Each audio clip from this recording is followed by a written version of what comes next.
Week 6, off and on the clock. I'm Pete Overzet. We got the Badge Bros, Jon and Nez, and we are going to get you guys ready for the Week 6 slate on Underdog. So we're going to go through a slate overview, where are the value plays, what are the scroll down picks you guys should be looking for this week. Then we'll focus on some small field tournament strategy. We'll have the Deposit Kingdom contest dropping. We'll do some 12-person contest strategy, hop in a dog bowl draft, talk through that.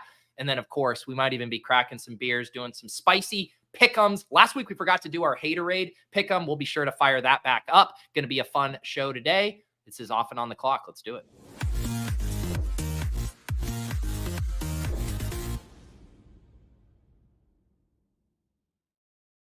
All right, Nez and Jon. Got to hang out with Jon last night on the Shipcast. How we doing, fellas? Doing well. That was a very fun Shipcast. I haven't been able to actually catch them live. Usually I'm running errands on Thursday nights and listening to the game in my ears, but got to catch a Shipcast. That was a fun one. That was a good one, and a very interesting game too. Very, very odd game, but turned out to be kind of fun. Dude, classic Seahawks on prime time, dude. Just always weird. They've never played a normal game. It's never played Kevin Clark tweet. I don't know if you've seen that from 2017, and it still holds true. Still holds true. It was weird. If you would have told me that there were 60 points scored in that game, I would have been like, team hires, man, we are just crushing here. And again, just coming painfully short of just sweeping everything there. That was unfortunate, but a very fun time there. How is your guys' prep this week, Ben? I know you guys have already done a few shows. I'm always catching up to you guys here later in the week. How are you feeling about this slate?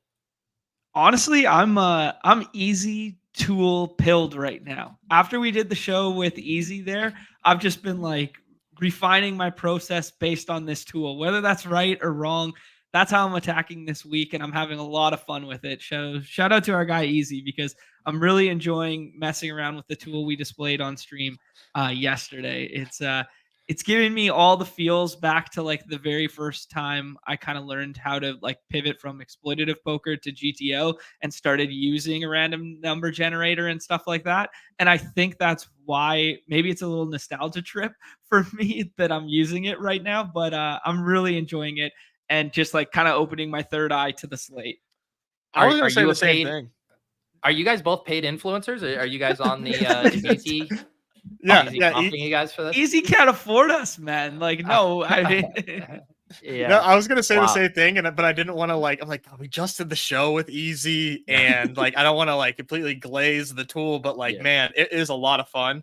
I think the coolest part about it is the inherent RNG aspect, like you said, Jon.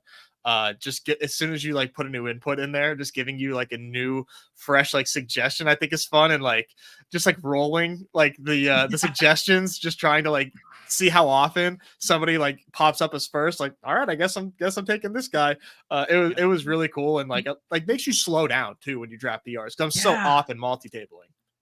Yeah, and I think it's that kind of concept and the whole idea of scrolling down, even sometimes taking a pick that you can still get in the 6th round, in the 3rd round, of just ejecting yourself from the tethering to ADP, which still remains a super powerful force. In the Deposit Kingdom video I'm going to have coming out later today, in the kind of evergreen section, I went through looking at specific using Patrick Donovan's BBMDB, and he has that new battle royale kind of leaderboard and filter that you can do, and just looking at the number of teams for the kind of popular stacks that were drafted in every contest versus the ones that weren't. And when you look at, because a lot of times we talk about draft percentage and there's the debate, the 100% versus, the whatever the other number is, 20-some%. But when you actually just look at the raw numbers of how many Jordan Love versus Jaden Reed stacks last week, compared to even Joe Burrow versus Jamar Chase, and just having that one quarterback not get drafted, the raw number distinction is absolutely massive between that. And so all of these tools, I guess the long-winded way of saying, anything you can do to eject yourself from being an autopilot in the same way the majority of the field is in autopilot, I think is just a really good thing to be doing. Because if we could classify players on the site, there's the Hardo 150 sicko maxer guys, but they're primarily playing everything and they're autoing in some capacity, and that's what they're doing, right? Then there's the complete rogue recreational who just comes in and takes Kyler Murray in the first round, but those ones are few and far between. Then the next kind of other player on the site is recreational, but stays pretty tethered to ADP because he doesn't want to feel, or she doesn't want to feel like, oh, I'm getting exposed and getting beat up here. It's here for a reason. It's my guiding tool, right? So, like, what is that nuanced fourth player that can kind of come in here and deal with that environment? And I think that's kind of where we're all trying to fit in, right? Yeah, I like the way that you describe that. It's definitely a strong dynamic, and I'm even still sometimes stuck in that ADP mode where it kind of feels tough, especially this week. It feels tough to kind of get down into the depths of the undrafted territory, but I know that that's, maybe not too far, but I know that that is where like the EV lies, is in those in that range. So we'll get to it, but yeah, there's some plays. There's definitely some plays. Yeah, and it's also Jon and I coincidentally wearing our scroll the F down merch. Jon just took a sip out of his coffee mug. So there you go. This was all just a ruse to sell the merch. You to buy merch. Yeah. To fatten up Pete's bags. I got the hat right here. Yeah. It's so sad when I get my distributor Printful. It sends me like my monthly like recap of profits, and I'm generally hovering between the $5 to $10 a month in profit from merch sales. So no, just get the merch. It's a labor of love, and thankfully I don't have to ship them myself. All right, let me get the ADP board up here. I always think this is kind of a good place to start here for us as we overview this BR slate. I'll slot us up here, get this up here. But yeah, what are some of your guys' initial thoughts on this week 6 BR slate? Can I start with like two like super macro ones? Yes.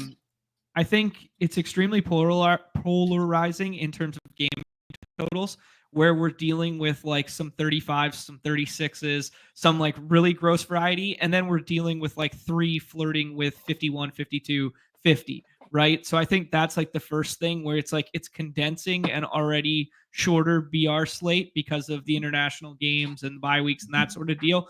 It's condensing what was already smaller than the beginning of the season even further by like filtering people to like 5 or 6 game environments. People are just completely Xing out a couple of them other than one-off plays. So I think that's one big one for me there. In the 6 persons, the first like 8-ish picks feel like, or in particular the first 4, but then some variation of like the first 11, and then you can do whatever the F you want, right? Like that's how it feels. And for me, the scrolls this week that I really think are the strongest are running back in the 12 persons. Interesting. I do think that there are some like good plays, some like nice safety valves for you at running back in the 12 persons. But in reality, I think running back is sort of top heavy this week. So I've definitely been really enjoying these running backs that go in the top 20 and making that a pretty strong priority for me. And if I do that, I do find myself speaking in 6 persons here. My wide receiver pool is also like pretty condensed as well. I have scrolled, here and there for some pretty deep scrolls. I'm not going to lie, but like if Deontay Johnson is just going to be there for me in the 6th round every time, then I'm just going to take Deontay Johnson as my second wide receiver in the 6th round every single time. And just bet on a bounce back there. I think he's like all we've been talking about is how good the usage is for Deontay Johnson, and he's got the Q tag, and he just flopped against the Bears, and now we don't want anything to do with him. So for me, he's just like such a nice safety valve in the 6th. So that's what leads me to going RB heavy. That Deontay one has been weird to me. I guess it's just the Q tag. I'm surprised. Like to me, I would have just guessed if you showed me these players, I would have said Deontay will come off the board right after Chris Godwin, like right before Zay and Terry. Like that's where Deontay, and he just like hasn't budged much. I think the Zay and Terry anchoring effect is the fact that Lamar and Jaden Daniels go ahead every single time. Yes. Yeah. No. That makes sense for sure. I just still mean like that's a pretty big, it's like a 10 spot gap Like Deontay, putting him in the Devontae tank tier, like to me, he's much more clearly in the Godwin tier as far as like what he is as a play. Yeah. Yeah, so like it's just really easy to do that, right? To just know that like I don't have to worry about my wide receiver too, because like if I don't take Deontay Johnson, he's going undrafted. It's just kind of strange. And I would say the running back version of that play, the guy who projects well, who everyone seems to like but hasn't come up maybe enough, is Tony Pollard. 26.7. Again, you see the pretty big gap, Montgomery Jacobs, and then a 10 pick gap until we get into the Pollard Chuba range here. I've traditionally struggled with these plays where it's like, they're catching a decent amount of ownership.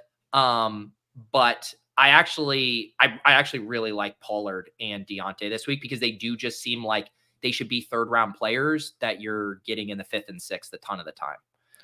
It's a lot easier to get to these RBs below that Connor tier in the 12 persons than it is in the 6 person. I just don't really know how you can. I mean, you can make a case for some of these guys. Like, don't get me wrong, I'm not saying that a lot of these guys are undraftable, but a lot of these guys are like really tough to like take a stand on in the 6 person drafts. I mean, even like J.K. Dobbins there in that matchup, like that's a game John was talking about, game environments being crossed off. That's a hard one for me to like take a click on in that Chargers Broncos game. Even Najee Harris. Now we have Jalen Warren, full participant. Like that becomes like a huge. That came out of nowhere. Yeah, dude. I mean, wasn't he listed as doubtful earlier in the week? Doubtful, and then like came in and like put in an LP, and then was like questionable. They're like, oh wow, like Jalen Warren is like on the field. It was a surprise. It was a surprise. I'm tilting because spoiler, I put Najee as one of my bonus gems in the video. And the huge selling point is he's been getting a ton of receiving work these past couple games, and like it looked like a really nice spot. I still don't think it's like dead, but because he's still due for positive touchdown regression. But man, the Warren being back certainly caps the kind of the ceiling element there. He still is most yards and most usage in the league without scoring a touchdown this year. So it's crazy. He hasn't had less, because I put it in the video, is he's had a minimum of 16 opportunities a game, so carries plus targets, and then 70 scrimmage yards or more in every game. Like he has a really high floor, and it's just like the 1 week he falls in the end zone, he's going to pay it off. And it's a good week to fall in the end zone against the Raiders. It is. And I think that's going to be a obviously really good matchup for them. Just the fact that I think the Steelers defense is going to bully the Raiders, and that obviously fares well for Najee. The one player that I'm seeing here, really low ownership in the 6 person drafts, Rico Dowdle. I could probably get excited about Rico. I know Detroit is not the matchup for RBs, but we just saw him like take over that role. So being the starting running back for the Cowboys, that was always like what we've been waiting for. We have it. Small win, big payoff type of deal. He's also game script agnostic, right? Because he has scored twice through the air already. Like, he's being utilized in that capacity. So yeah, I like that shout there. And Crash Rich agrees with you, because Crash Rich has been taking him a shitload in drafts that I've been in with Crash Rich. Yeah. What do you guys, other kind of slate dynamics? Obviously, I always got to talk about quarterback. I don't see anything that like jumps out in this top 6 that seems like egregious or weird to me. It seems like pretty well ordered. Obviously, some fun kind of scroll down guys. Once you get to kind of the Goff, Mayfield, Fields, we'll see what happens with Richardson. I mean, I would say these 3 right here, Goff, Mayfield, Fields, are the ones I kind of gravitate to. What are you guys thinking at quarterback as far as the landscape? Yeah, I feel similarly there. I've been doing a little bit of the Baker double stuff. Just did one in the Dog Bowl there with Nez. I've been getting to it. I feel that this week is kind of a spot where you're mitigating your edge in the Dog Bowls by scrolling at quarterback late, because they're so frequently falling. So you should probably stay tethered to like the higher projecting, in quotation, ones in that contest. Now in the 6 person contest, I feel like there's a lot of leverage in scrolling off of the tethering effects of ADP, because everyone's doing the skinny stacks of Lamar, Daniels, and Dak every single draft. And if they get boxed out, they fall back on like Love plus Wicks, Love plus Tucker, Love plus if they took Reed early. So I think there's a lot of leverage in the 6 persons to scroll at quarterback. I think there's less so in the 12s, which seems like redundant, but it's because you can readily get like Kyler in the 6th round or Kyler in the late 5th round and stuff like this. So I would rather just take that shot. I did what I've done like a handful. And I don't know if either of you were in the one I'm referencing, but Justin Fields went undrafted in one of my dog bowls. I already had my quarterback, and I was like, I wish I would have sat on that. That happens. It's always the one when you can't take them. Yeah. Nez, any thoughts on quarterback for you? I agree with what John was saying, and for me, I think my favorite scroll in the 6 persons is Baker Mayfield. Really into Baker this week. I think this kind of couples with, I think you kind of a sneaky, spicy Spencer Rattler take, Pete, that we'll get to. But I think if Spencer's able to push the pace here and put up points against this Bucs defense that is not very good against the air, then we get aggressive Baker Mayfield. I'm really excited for that. Baker's been like running a lot more lately in these games, and we know where the points are going to. It's Godwin or Evans. I know there's some Evans Lattimore scare. I think that you're not wrong if you're out there and you're like, hey, I don't want Mike Evans this week. That's fine. I honestly think that it's okay. I am going to lean into the maybe he doesn't get ejected from this game because they need to beat a divisional opponent. But like, hey man, I can understand being scared.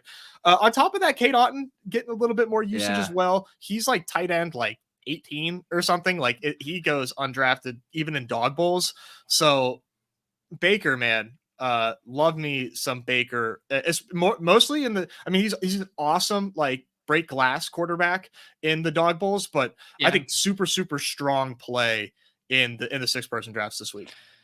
Yeah, I like it too, man. I like it too. I was laughing at the Jewish McCaffrey's comment in the chat there, where he just says he saw a new account on Underdog called Baker Double. That's crazy. That's crazy. So good. There's no way that's not your influence. Dude, that one right there might that might be my burner there. That's my account that actually wins on occasion. The amount of like inside references that are now popping up in usernames is hilarious. Yeah, I'm completely aligned with Baker to the point he may in fact be the quarterback gem I highlighted this week. I mean, this is just wild. These are his quarterback finishes this year: QB2, QB5, QB27 against the Broncos, QB3, QB7. That's Baker Mayfield this year. The dude has just been ripping it. So yeah, I'm with you there. Let's talk about tight end. That's obviously always the other kind of scroll down spot. I will admit, it will shock no one. I am very tempted by the guys at the top again. I think there's some nice plays up there. Let me find my screen here. But what do you guys like at tight end this week? I mean, like every single week that Trey McBride is not tight end 1, I'm going to keep clicking his name. He has the best role for a tight end in football, maybe outside of Brock Bowers, but Brock Bowers is getting a quarterback change. So I'm going to keep going back to the well with this Kyler McBride stuff. I know the propensity for them to run on early downs right now, both of those teams. I think Arizona and Green Bay could be a sneaky, not as fun game as we expected, because both of them want to run the football. Arizona getting gashed by the run, and Arizona also wanting to run all the time. But man, I just can't get over just Trey McBride not. If he had fallen in the end zone a couple times right now, he'd be like a borderline first round pick in BRs. Yeah. I'm with you. There's a lot of steam on Jake Ferguson on Redacted here as the tight end 1. I definitely get it, but I'm with you. Like the sweet spot for me is this McBride, Bowers, Laporta. I find the trap zone to be this Kraft, Goddard, Pitts, and then I'm willing to scroll is kind of, I guess, where I'm at. What about you, Nez? I thought John first off was going to say Taysom Hill. He might have a 2 tight end pool. It's either McBride or Taysom for him this week. I'm like very confident in that. I'm a little scared, Nez, of the DMPs. I am a little scared of the DMPs now. Okay. I mean, he's a fine, like, hey, maybe a miracle happens and he's in there and playing a lot more QB, and or you get a swap in 6 persons. It's really not missing anything. I don't think it'll surprise anybody. It's like a new bit now that I love every tight end in the player pool. I do like all the tight ends, so I think that makes like Kate Otten for me like a very fun scroll down. Same with Njoku, but I need to like wait a little bit because that active tag is like not real. Yeah, like he is gonna play, I think, but that is like, that's fake. And it's been tricking me because I see it and my monkey brain says, yes, I need to draft Njoku. He's got that nice green tag next to him. But regardless, I think the spot is good. I am never again drafting Deshaun Watson, but if they just keep getting in these spots where their pass catchers are in like good matchups, it's going to be hard for me to not take them. And like Amari Cooper goes really late in drafts, and Njoku goes really late in drafts. And he's at the tight end position where like, who cares? A lot of the time, like more often than not, no tight end is going to matter. And why not get the low owned guy and also like not matter? But if he does hit, like, wow, you have leverage over literally everybody. But other than that, I agree with you on McBride, man. McBride, and you guys are gonna love the tight end spice on him. They just keep daring us. It is. I've already taken a peek. I might already have an all tight end spice entry. I didn't do for content. I just did to get my own rocks off in my own time. So I'm very much on board. Oh, that's good. Can you scroll a little bit there, Pete? Because there's one thing I just kind of wanted to bring up here. Let's go from past Schultz. Let's go Freiermuth down and just look at it for a second. Njoku, I kind of like the shout of like, that could be the missing piece that finally unlocks this trailing script, like of a passing game for Cleveland. I like that shout there, Nez, and he's not getting clicked enough. But this whole range, one thing that's really opened my third eye in like the 6 persons and stuff like that is using the easy sheet. And when you start randomizing and you punt tight end till the 6th round, and then you just randomize, like you really, our minds are like, hey, tight end 15 is like so far from like tight end 8. And our scrolls at like tight end 8 and 10 and whatever were like, they felt big before. Now, when you use the sheet and you randomize, man, you get Freiermuth sometimes, you get Kate Otten sometimes, because we're talking like fractions of like percentage points different in projections. Like I have Hunter Henry teams now. I have Njoku teams. I have Kate Otten doubles. I have, like all this stuff with the back end tight end, because like, I think you articulated it perfectly, Pete, there, that like getting caught in that no man's land of like 4 through like tight end 4 through 7. Well, you may as well go all the way to 15 at some point. Well, because the fractions of the percentages just do not matter. You are touchdown hunting here, plain and simple. One of these guys, Freiermuth, Hill, Ertz, Cade, Njoku, Henry, Juwan. I do think it falls off a cliff after that once you're to Scootmaker and Chig or whatever. But one of these, one or if not 2 or whatever, are going to catch a touchdown, and they are going to absolutely obliterate their projection. Right. and they will probably be, unless like one of these top guys goes for 25 plus, like if you get a touchdown from one of these guys, you're going to be live. So yeah, I'm with you there. Oh, go ahead. Sorry. On this slate, like I think it's important to articulate, because we talked about it in the Primetime Palooza yesterday, where it's like this slate could get nuked and flipped on its head by George Kittle, right? And what does George Kittle go out and do? He puts out the 20 burger, probably going to be unmatched. It's no Kittle, no cash now in that slate. Is there anyone on this slate that stands out to you guys that's like, hey, this is the 2 tight end or 2 touchdown scoring spot that would obliterate this slate? I thought you were just going to float a 2 tight end build, and I was like, no. No one has had the balls to go there yet. I think you take away too much ceiling by going to the 2, the 2 tight end stuff. To me, it is these 3, the McBride, Bowers, Laporta. Those are the 3 guys I would be worried about burying me, who could, put that 20 plus point score up. Maybe I should be a little bit more afraid of Tucker Kraft. There's still no Luke Musgrave. Dobbs back. Watson might be back. He still hasn't been, his target share has still actually been pretty low. Goddard, with both of the Eagles guys coming back. Pitts is fucking sucks. I mean, these are the 3, right? It's McBride, Bowers, Laporta. Those are the guys who can bury you. Right. Yeah, I guess. It kind of just feels like those are the only ones. The Ferg stuff could bury. Sorry, Nez, go ahead. Were you going to say the Ferg stuff? I was going to throw Kraft in there, of course. You know me, I got to expand the pool there. I mean, dude, Kraft is going to be on the field 100% of the time in this Packers game against one of the worst defenses in the league. No Musgrave. The wide receiver room is like, yeah, we know for a fact Jaden Reed's out there, but like, is Watson going to play? It's going to be iffy. Dubs is back with the personal stuff. Who knows how many snaps he's getting? Wicks is like the best player that sucks. And then Kraft is like a very trustworthy option that has like shown some juice. They're probably going to be in the red zone a shitload against the Cardinals here. I have a lot of Kraft and not afraid to say it. I take him a lot in the dog bowl and I take him a lot in the 6 persons. Okay, to your point there, Nez, 96% of snaps in week 1. Musgrave was there, but banged up 25% of them. And then 80%, 67, the 1 week that Musgrave kind of looked like he was almost back.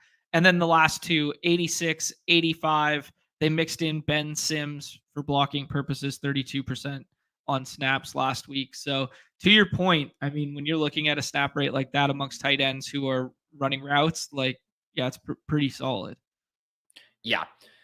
No, he could definitely do it. I guess it's just that it's that range here that just feels dicey to me. Like him, and maybe I'm giving Laporta too much credit. Maybe I'm just like casting the first kind of Laporta blow up game. But I guess I've just been concerned with Kraft's usage.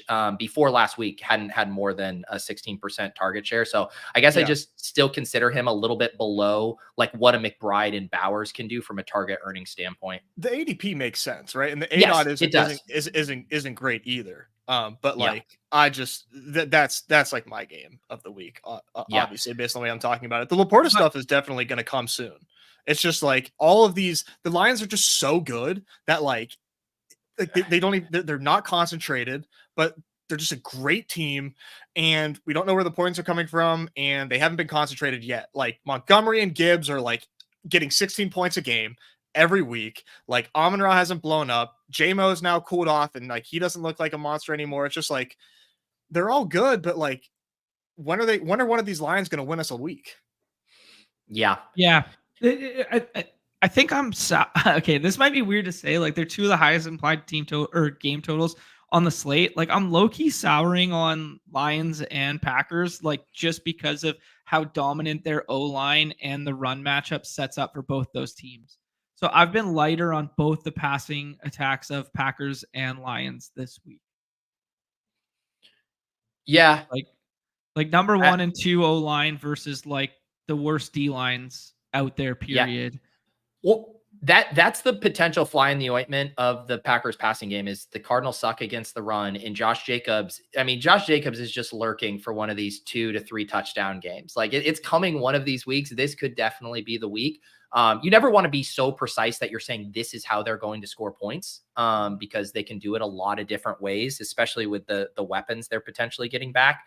But I think that's a fair concern.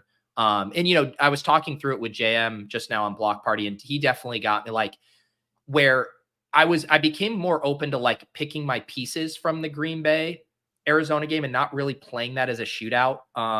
Whereas like that Dallas Detroit game, it feels like it's going to be, you know, Ravens, you know, Cincy-esque, or just be a slog. Detroit kind of having their way on the ground, Dallas offense still sputtering, and it's like whatever, GG's. But if that game hits, like I do think I want like multiple pieces in my lineup.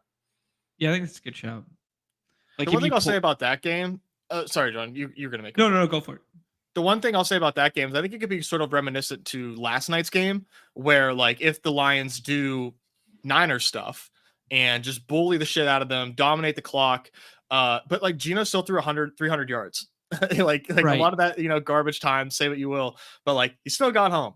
And I think we saw that with like whenever the Packers beat the Cowboys in the playoffs, you know, like they beat the shit out of them, but like Dak still threw for like 1 million yards, just like playing catch up. I think you could see that here in this Lions game where like it could look like we're 6 minutes into the second quarter. Dak doesn't have 100 yards yet. We're all like kicking ourselves for chasing the chalk. And then second half comes around and then Dak goes on like 2 or 3 80-yard drives because he's just like chucking shit. Like it's just the way they play. That's effectively exactly what they did last week against the Steelers. Like they they threw for over 300 yards, or he threw for over 300 yards. He just happened to have the interceptions and no red zone success, because he could have potentially broken that slate too, just by doing exactly that, where they just kept throwing. Yeah. All right, let's do a little wide receiver scrolls, because that's, I feel like, the one position. We talked about Deontay Johnson. I feel like we don't need a ton of conversation at the top. We mentioned Zay and Terry are getting stacked a ton, obviously, with those quarterbacks. Let's get down like past Deontay and start talking about some of the stuff you guys are doing at the end of drafts with wide receivers. Yeah, mine have. This is kind of why I've preferred to scroll at the running back position, is because like I don't love a lot of these back end options. Like I can make a narrative or like a squeaky wheel situation or whatever for some of these spots, but I honestly don't love it right now. Like I can poke holes in almost everything I'm doing down here. So I've been doing a little bit of like, the JMO stuff to just play like the game environment. I've only done it a handful of times. I like that one from the run more. The George Pickens, like squeaky wheel skinny with Fields, is becoming popular in the dog bowl stuff. Calvin Ridley as a one-off just has been kind of like my favorite one thus far. And I've done Shaheed as a bring back or Olave as a bring back off of the Baker stuff, but it doesn't feel great. And yeah, I mean, there's just, I prefer the green tab. So I've been taking my favorite yellow tab early. I do agree with you, right? Like a lot of these guys that we're seeing here, the Jameson Williams, the Moonies, the Tolberts, the Wickses, those guys all feel like they need the game environment to get there. Like a lot of times the best scrolls are like, and I'm using this as probably a bad example because it hasn't really played out other than like week one, but like the Keenan Allens, like the guys who can realistically get 10 plus targets. And it's like, they're just not getting drafted. And maybe you can squint a little bit with like the Tennessee guys. I could see Calvin Ridley or Nuke popping up for a 10 target game here. There is some stuff. But it's like, they're either in like bad spots, even a guy like the Lad McConkey's, Cortland Suttons, who always kind of project decent, like no one likes that game environment, or you're having I don't mind Lad. I don't mind Lad. You don't mind Lad? Just as like a one-off. I haven't done it as a skinny stack, but I don't mind Lad this week. Yeah. But I guess, I'm just kind of agreeing that the scrolls at wide receiver do not feel as cozy as they have in the past. I don't disagree. I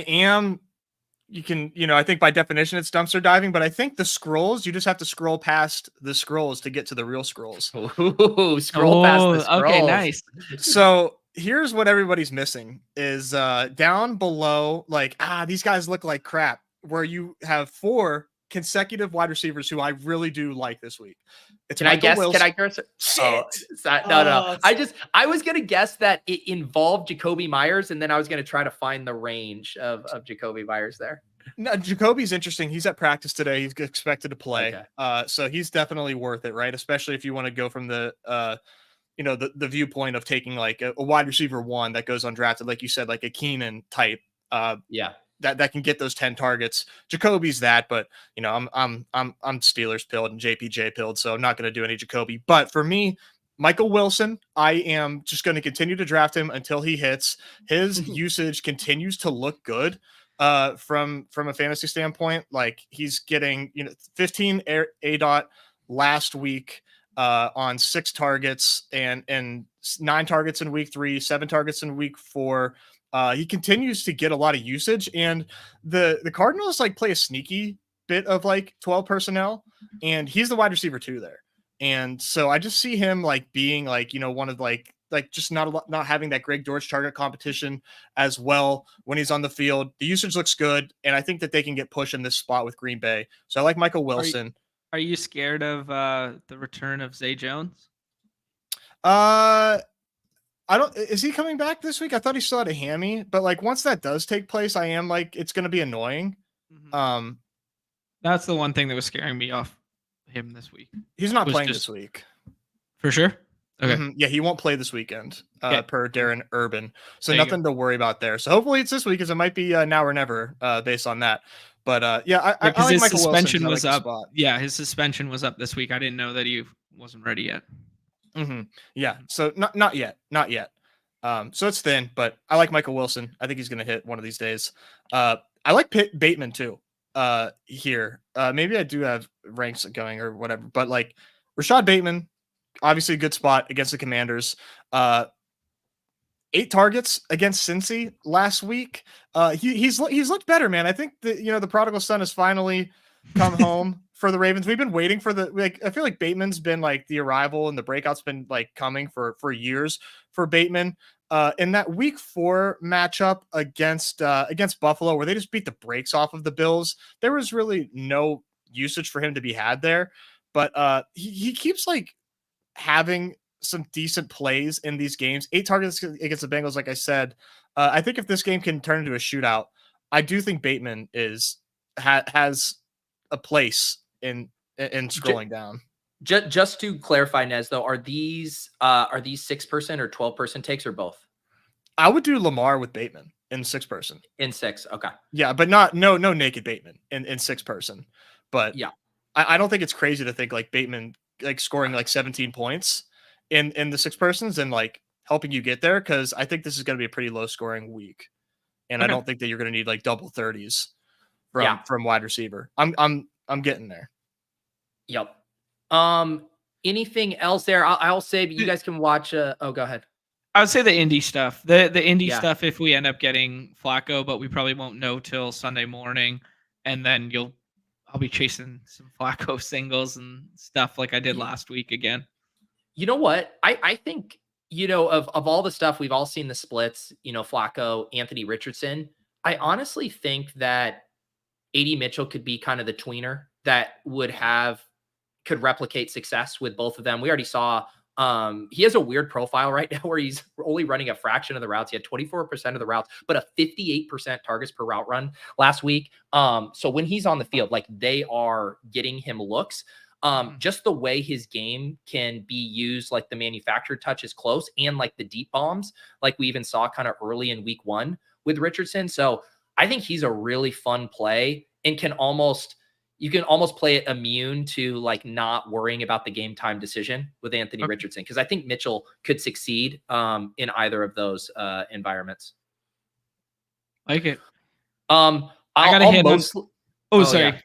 I was just gonna say I'll mostly save mine for the Deposit Kingdom video, but I am into the Saints passing game. I think you got the narrative of Rattler saying he's just gonna force feed Olave 1 million targets. Shaheed, I think, is a really strong play, and it's basically just, what if Rattler isn't a huge downgrade from Carr? What if Clint Kubiak can put him in positions to succeed? He is not the kind of quarterback who plays scared, from what the Dynasty Bros and the college evaluators tell me. He's going to like take shots down the field. We like that. Shaheed has been like the 1A there. I'm willing in both 6-mans and 12-mans to do Saints passing game stuff. People forget that. Okay, here's an ugly comparison, but let me walk with it. People forget that Spencer Rattler was like QB1 in his class for like a while, and he was like literally on that QB1 show, and then he did the red shirt year at Oklahoma, and then he balled out, and then Caleb Williams ripped his job, and then he transferred and wasn't as good, and his draft stock plummeted because of it, kind of thing. But he's the Chuba Hubbard of the quarterback position, because I'm going to need you to expand on that. No, I get it. Cause I was like, good. He was number 1 in his class. Everyone thought he was going to be like a first-round pick or like 101. Then he gets hurt. Then he moves schools. Chuba didn't move schools, but like he moves schools, and then comes out. It's like the post-hype breakout after the fact, because people just like left him for dead kind of deal. This is redemption tour Rattler. Yeah. No, it's funny. It's like people are poo-pooing this, like in the chat. Like, there's a reason he doesn't have an ADP. There's a reason Rashid Shaheed is not getting drafted in any of these. They're free. If they were locked plays, they would be going much earlier. On Redacted, it is a much funner conversation because Rattler is the stone minimum at quarterback. Fallen victim to that in cash before. Yeah. 14 points for Rattler in cash could probably get you there. But yeah, I think we're also talking about a Bucs defense that just gave up 500 plus passing yards to Kirk Cousins. Like this is not an awful spot here either. So yeah, let the scroll down bros do their thing. You can, draft your 100% owned Jordan Love or whatever at everyone, and we'll fuck around and find out with Spencer Rattler. I love it.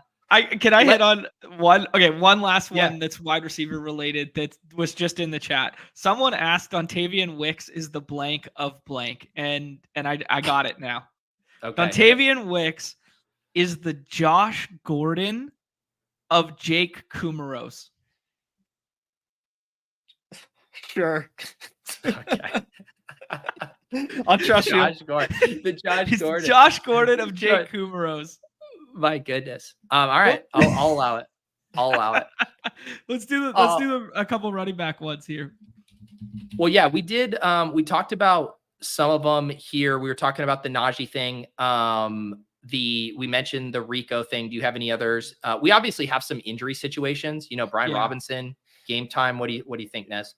Yeah, it's pissing me off, right? Like there's so much ambiguity at the running back position that it makes it really tough to make these scroll down clicks in dog bowls because, like, if you take Eckler and Brian Robinson is in, like Eckler cannot get home. Like, I just don't think that can happen if Brian Robinson is playing. I know Eckler's been really efficient and he's been good. If Brian Robinson is active, like Eckler's not getting home with Brian Robinson active. And it's a thorn in the side here. Bucky and Rashad is the same thing. Bucky and Rashad are a sick little 1-2 punch right now. I don't think Bucky is taking over like we thought. I just think that they're just complementing one another. But Rashad White, if he does not go, and I don't think it's trending that way, he becomes awesome. But if Rashad is playing, I can't really do Bucky. So no. I just don't want to be really left down here. The one scroll that I am doing is Tyjae Spears. I think he has the benefit of a great matchup, just like Tony Pollard, and he got 15 carries. I know that that was just a helpless Miami team that they played, but Spears got a lot of run, way more run than I was expecting. They both look good. The Colts defense, I think, is not that good. The numbers say that they're better than I'm giving them credit for. If Spears can find his way into the end zone and or get some passing work here against this Colts defense, just where he goes, I don't think it's the worst play in the world for dog bowls. I don't either. I just have a lot of interest in the passing elements with the Titans here, and Spears can obviously be a big part of that. And I'm on Pollard. I think he's a good play, but it's also not hard to envision how that fails. But the Titans still score some points on the Colts. And then that's a big part of either Spears being involved or the passing game. I think one of Ridley or DeAndre. So I like that call out. I'm kind of opposite to you guys where I want to try and take the binary outcome, punt till the 6th round and then just hope I strike gold kind of thing. Mm-hmm. So that's what makes me like the running back position this week. So that's what makes me like Austin Eckler. That's what makes me like Bucky Irving. That's what makes me kind of like Antonio Gibson. Just we got confirmed Ramondre's out too, so we know that we're getting the touches there. The thing is, John, though, do you have to take that risk on now? Even if we get the word over Saturday night that these things, are they going to move up enough that you actually feel like you missed out, or can you just wait and get your exposure to these guys when we get more news later in the weekend? Probably the latter. You're probably correct. I maybe combo wise, it'd be harder to get some of the wide receivers all paired together and then add them on. But yeah, you're right. The closing line value won't necessarily be there. I just think it's my preferred way to build. I guess the closing line value would be there on Mixon. That would probably be the one. It'll be there on Eckler. People are already taking Eckler in the 4th round in dog bowls. He's going ahead of Brian Robinson in dog bowls right now. I know he's a game time decision. If we get that not expected to play news, Eckler is going to fly up boards. I think he's going to go past Najee and past Dobbins. Very quickly. I'll take Eckler straight up. Because both you guys like Spears, I'll take Eckler over Spears straight up right now, even if Brian Robinson plays. I'd bet that one. Here's the reason I can't get on board with Eckler. Jeremy McNichols is an issue. He is playing. They are giving him high value touches in the red zone. He had the big game in week 4 and then got another end zone touch last week. That's the only thing that like really scares me. It's like not as clean of him just fully taking that over. Yep, that is true. Yep. All right. Let's you guys want to hop in the Deposit Kingdom contest that's live here? Yeah, absolutely. All right. Shout out. Yeah, I got the bat signal from Hope that it is up here. I believe we are running back. Where is it? We are running back the same structure as last week. We got the 3-entry max, 2K to first, so 1,656 entrants here. And let's see, I can show you guys the prize pool a little bit here. Let me get my overlay set so it's not as hidden here. So yeah, 2K first, 1K to second, 900, and then it kind of smooths on down. We'll pay out a 1.5 min cash down to 250th place. Let's hop in here, guys. And as we're kind of doing it, obviously the big topic of conversation last week were the Joe Burrow double stacks getting home everywhere. And if you played in any of the small field contests, you actually saw a decent amount of the Joe Burrow doubles. Relative to it hitting, they were very underutilized in the big BR. Do you guys have any thoughts on maybe some things people should be thinking about in these smaller contests, like a Deposit Kingdom with less than 1,700 entrants? I'm definitely warming up to the notion of like dense correlation, especially on a slate that has like, 50s, and then 35s in terms of like game totals, right? So playing game environment stuff makes a lot of sense to me. It is kind of aping into like some bad ownership at times if it's not done in the scroll capacity. But like the Baker double stuff in like the smaller field stuff just sticks out like a sore thumb to me right now. But if everybody feels that way, might have to find a cheeky little pivot off of it and, get maybe creative with like some Cousins doubles or something like that. But yeah, I think you're onto something. But the counter to it, Pete, is how many people listen to Pete that play the small field stuff on Underdog that have seen now Pete have success in DeBomb with that strategy, seen Pete have success with the strategy. Now is the field going to catch up in a capacity that's like now it's detrimental to try and play some of these doubles? It's the kind of yin yang question. Yeah, maybe. I still think, one of the things we talked about it at the top of the show, right? The kind of autopilot nature, letting a draft come to you. One of the things you really have to do when you are setting up these double stacks is like be very intentional with it. You almost have to go in with the plan of like, this is when I'm doing that draft. And because it's super easy to get distracted. I'm not saying you always then have to stick to it. Let's make our pick here. Lamar, Gibbs, Bijan, Drake, Reed. What are you guys doing at 1-5? Are you taking the Lamar plunge? No, I'm not, but you guys do as you see fit. I would take Gibbs here. What do you like, Nez? I'm doing Bijan. Okay. Wow. All right. I'll just break tie in favor of the ADP and we'll grab Gibbs. But I think I'm with you guys. I have not loved that Lamar ADP there this week. Drake, Reed, AJ Brown, Kamara. What do we like? I like Drake. What do you like, Nez? I like Drake and I also like AJ Brown. Okay. Let's see. We got a little consensus there. We didn't get Bijan, so let's go ahead and say the tutties are coming through Drake London on this one. But sorry, about Bijan's status.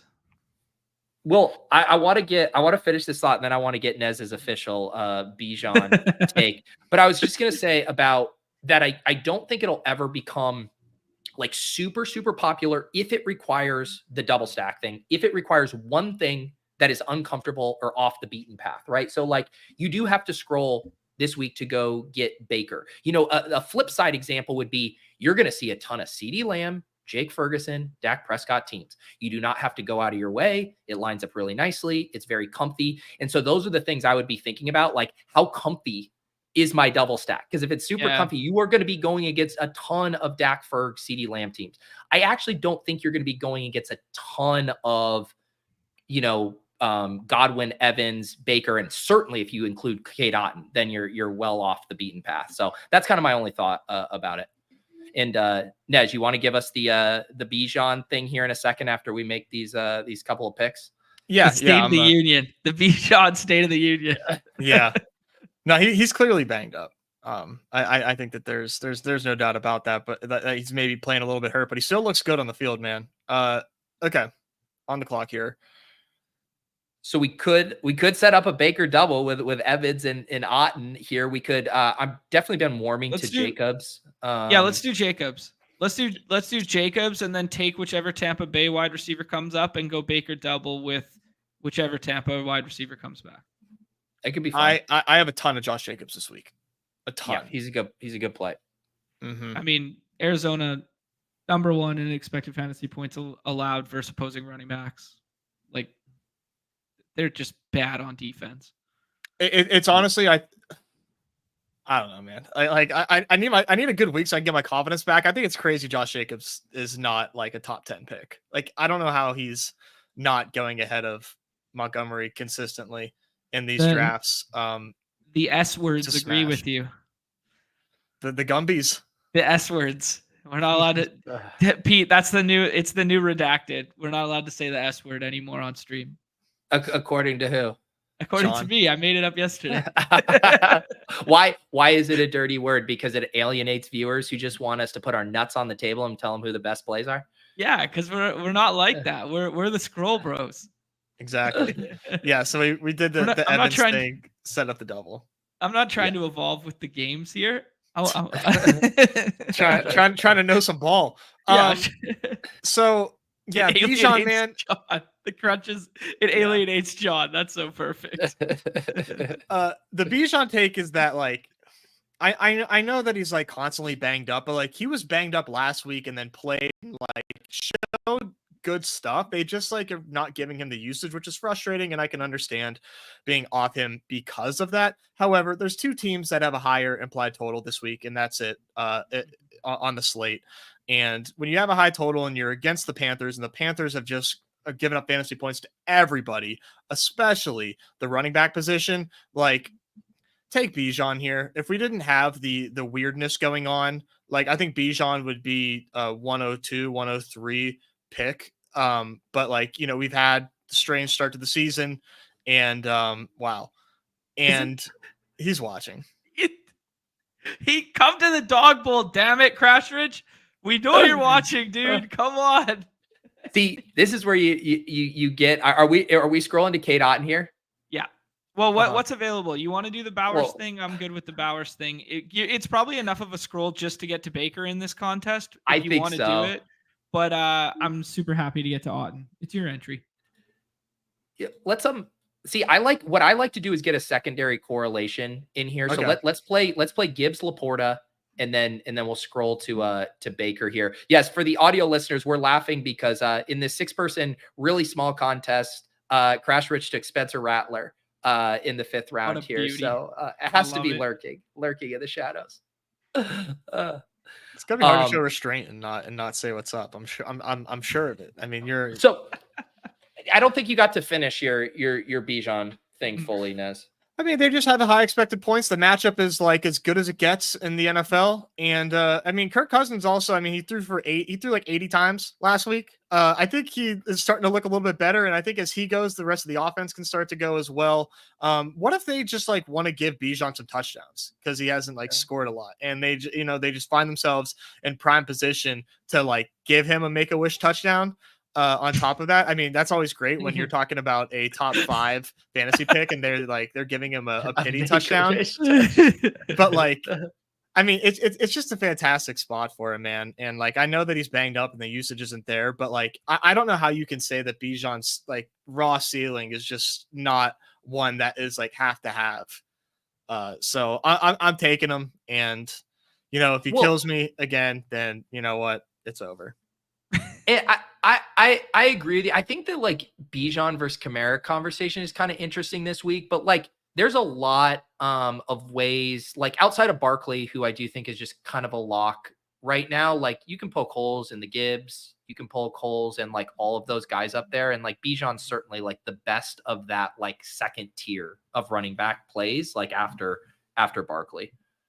Yeah, it kind of sucks that he's sort of like Gibbsy range of outcomes right now. You know, like I think the ceiling is somewhat limited, but I still think that in his range of outcomes is like one of the most efficient running backs in football. Like we just see him make moves and look like unlike any other running back in football. And maybe the eye test is just like losing me like money week after week, but I can't not like take Bijan in this spot if I'm saying these things and he's up against the Carolina Panthers with a 26.5 implied total. Like I have to take Bijan here. Like it does it there are shades of like us around this time last year with Tony Pollard, right? Wasn't there even a matchup against the Panthers too where it was like, no, this is the Tony this is the time. But I 100%.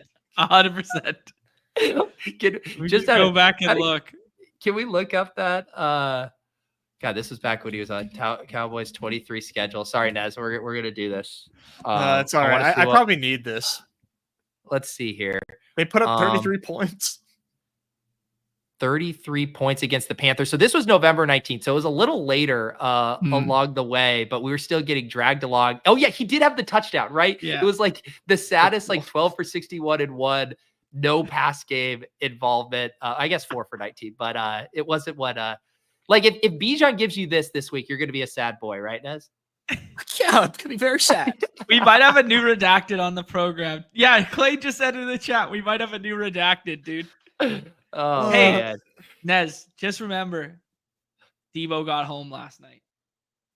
Oh, I know. Hey, nobody's got more Bijan Debo combos than me and BBM, so I'm just hanging my hat on that.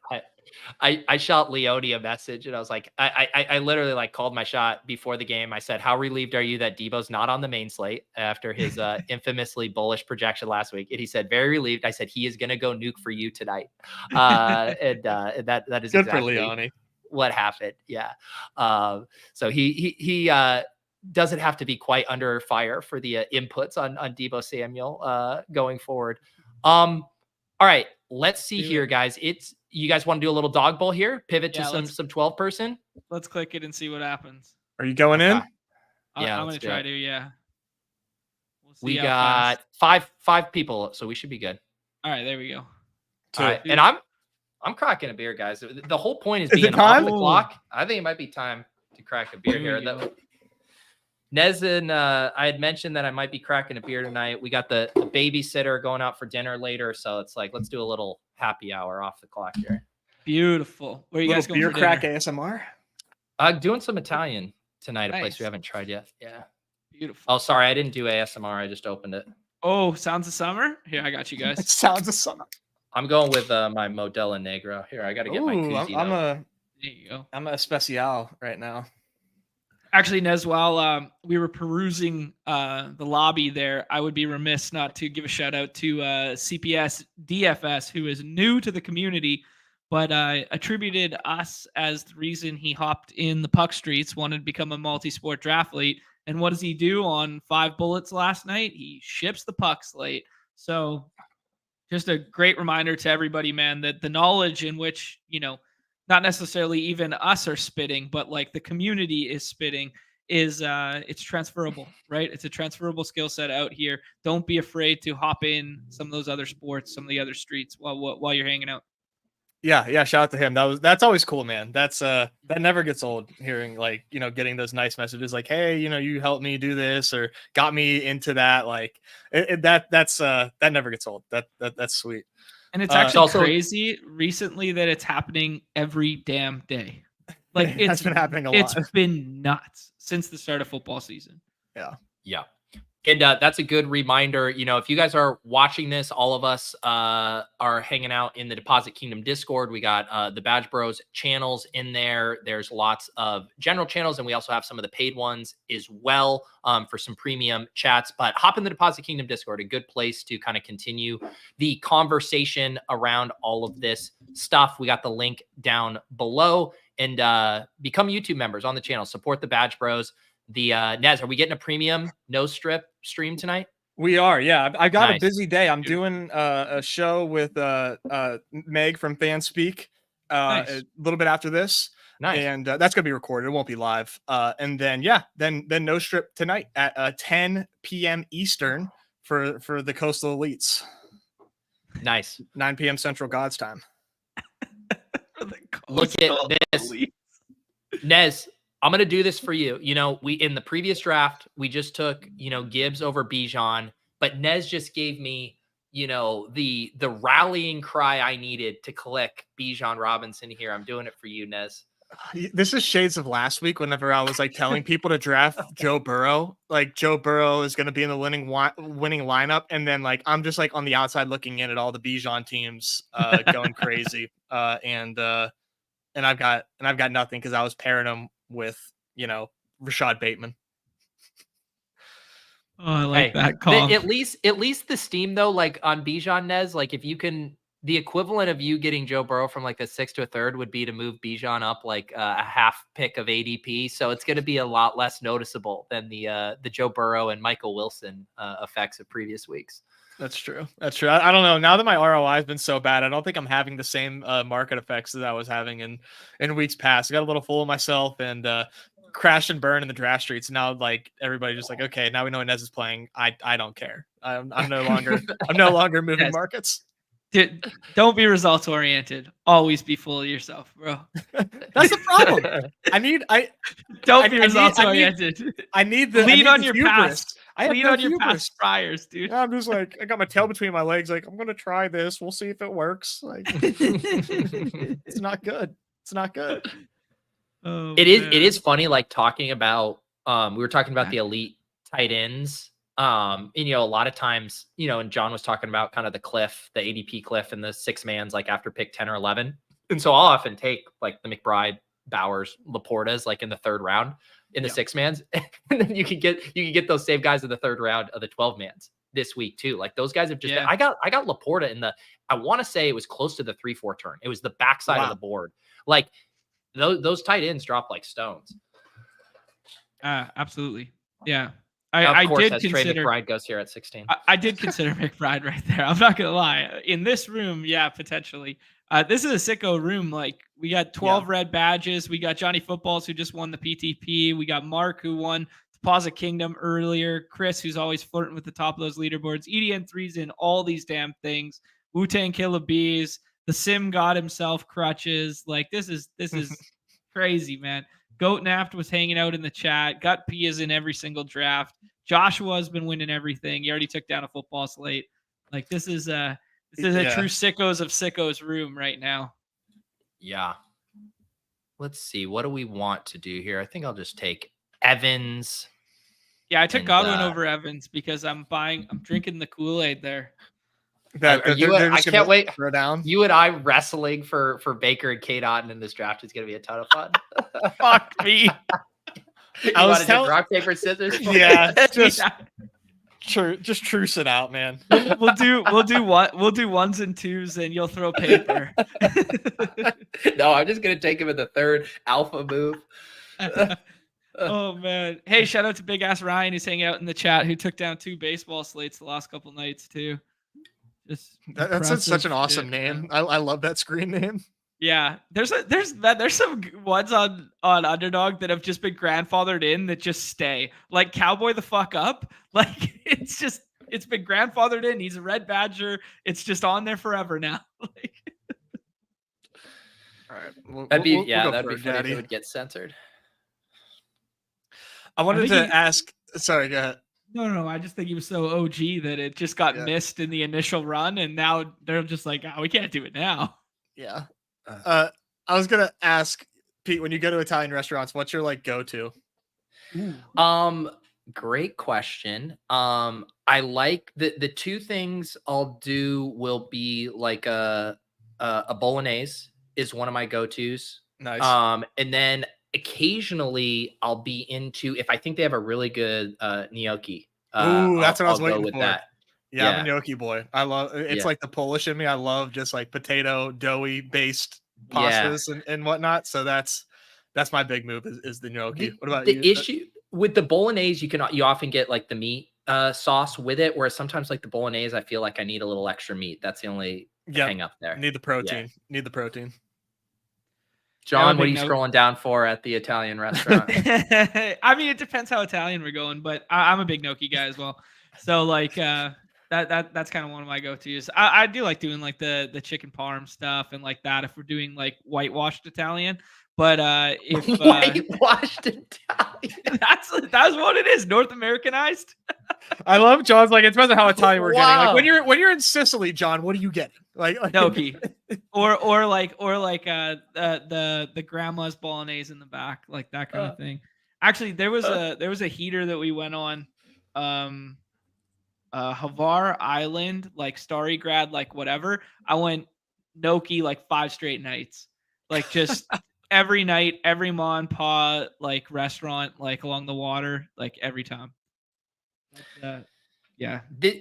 This is what I'm going to do for Nez. I'm going to draft the all Nez team. I'm going to draft. I honestly do this a lot of time in my 12-person drafts where I kind of get exposure to the guys I'm not taking in the 6-persons, and I will concede Kate Otten to John, and I'm going to take I was going to take Tucker Kraft. I just did this full long-winded thing, and then EDN takes Tucker Kraft after before Sam Laporta. Literally right under your mouse. We're pivoting.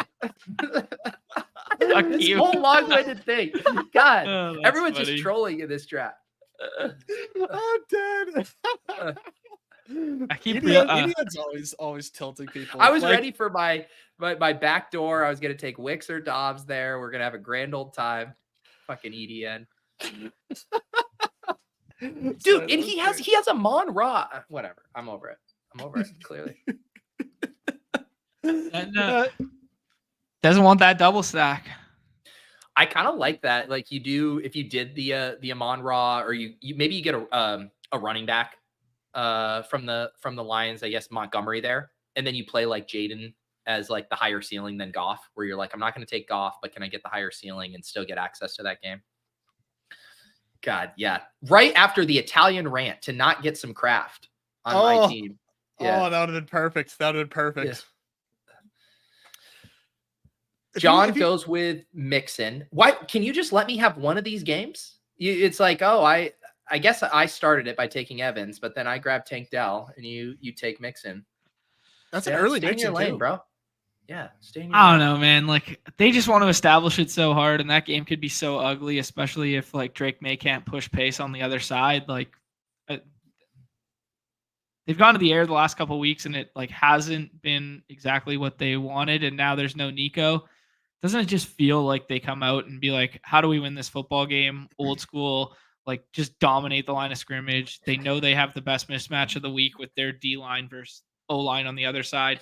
And then you just grind clock and run football on the other side of the ball. No, to me right now, it feels like Tank Dell turns into Nico Collins. That's kind of what it feels like to me right now. I'm sure that's what a lot of people are hoping. Yeah. Nez, you took Devontae Smith in the 3rd. Would you have snap picked Deontay Johnson if he was there? Yeah, or no? I think so. I let him fall because I wanted to set up some Cowboys stuff. Obviously, if you take Ferg, you would like to have Dak. So I would have taken Deontay definitely, but I'm trying to set up some Dak doubles. But we'll see if I can accomplish that now that I've let everybody know what my goal is here.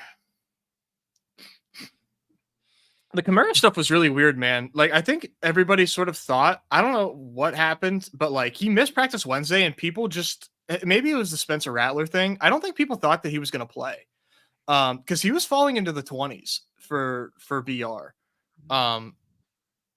Now, I mean, Crutches takes him 8. I think he's going to start climbing up. The matchup does like concern me, but. This is what I mean. Look at Laporta's ADP right now. We are in the middle of the 4th round. Yeah. Yeah. I'll put him in my queue. No, Crutches isn't going to let him go by. I'm gonna threaten the room by putting him in my queue. Yeah, you can't sim well if you pass on Laporta here. Yeah. I thought we weren't allowed to say that word, John. Oh shit! My bad. One sip of beer and all of a sudden Freudian slip. Oh, I did.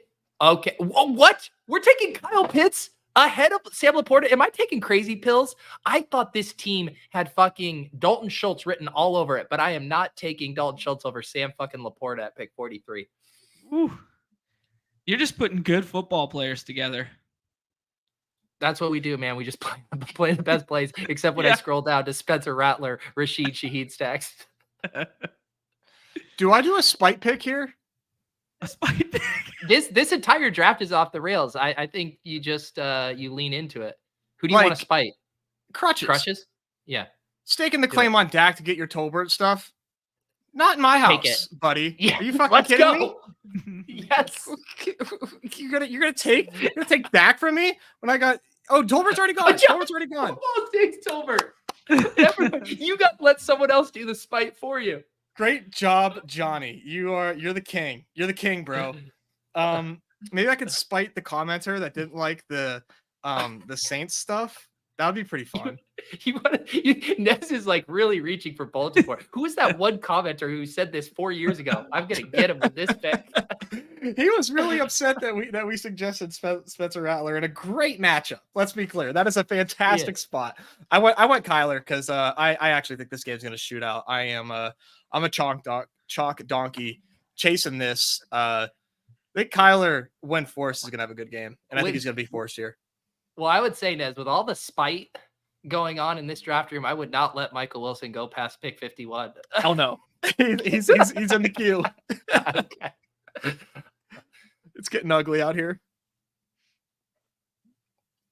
I sniped. So we see. Oh, good. I was just gonna say Bucky going at 44 here, so already kind of playing Rachaad White game time decision stuff pretty aggressively. Antonio Gibson there too. I might have to take a detour from the spite tour and make a pick here that normally is not on the board. Eckler's been like a 4th round pick consistently in these drafts. So you know what happened is we talked about McNichols and got everybody off him. And now I'm remembering that McNichols is a problem as well. Take him. Yeah, I mean, in this room specifically, running back is done. I mean, we could find some day. Yeah. I mean, it got pretty toast. You can find touches, but it's pretty toast. Yeah. See, and now I'm in the spot. I guess there's not a huge opportunity cost. I'm going to take Stroud here because I got the Bucks drafter, the Chris Godwin drafter behind me, and I got the Diggs drafter. I don't think he's going to let Stroud go by him twice. So I think I got to pull the trigger here on my quarterback. The question is, do I do Baker or Stroud? See, I'm going to have way more Baker in the 6-mans, I think. So we'll go Stroud here. John, he'll live to see another day. I gave myself outs at least though, because I have the Cousins out too. And then you can always do Naked Richardson. Yeah. I guess I have Goff's already long gone. Yeah. The Richardson one's interesting because, like, I don't know. I've been taking this guy so effing high for so long, and now you got no Jonathan Taylor, maybe no Pittman, which was bizarre that he was back in gear at practice today, which is just crazy because we thought he was IR candidate, right? That's what they said. I thought they put him on IR, so they never actually did. No, and then they said he was on the sidelines or something like that today, catching balls with his jersey on. Bizarre. I don't know if he gets a designation. Yeah, we haven't gotten the anything like that. Yeah, that's a problem. Yeah, that's like really confusing. I guess the only thing that you can like say is like, well, it's the Titans. Don't really have to worry about it if you don't want to. You can probably safely ignore that spot for the Colts players. I think Titans look very, very good. I mean, just buying like obviously buying some like Trey Sermon volume there is not the craziest thing in the world. I got an interesting decision here if I want to do my Taysom thing and like set up a bring back off the off the Tampa Bay stuff, or if I want to do Kate Otten. I mean, like let the room. Like what percentage do you think Taysom is to play? Oh, that's a tough question. If he practices today or not. Like, I'm scared of those 2 DMPs. I was scared of like the bruised lung and now ribs, like enough to knock Taysom out of a game. Yeah, it's pretty thin. I mean, his ribs are fractured. Yeah, but he's also nails. He is nails. Taysom nails. Counterpoint. He is. nails. I forgot to put that in my model. That's very true. Yeah. This ain't no Jordan Mason AC joint situation, boys. This is Taysom fucking Hill. I know it's not really.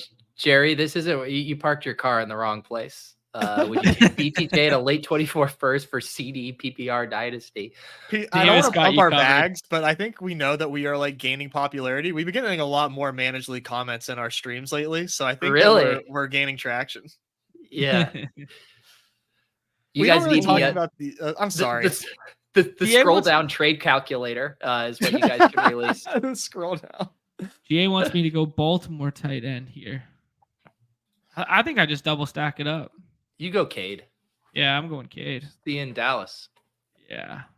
Do you guys like Diggs this week? I was gonna. We don't really talk about. We more so are looking for the leverage plays on this show, but like, I think I really like Diggs this week, but we just haven't really seen a ceiling from him. So I think everybody's like worried, and the price is not cheap. Like I'm taking Jaden Reed over Diggs.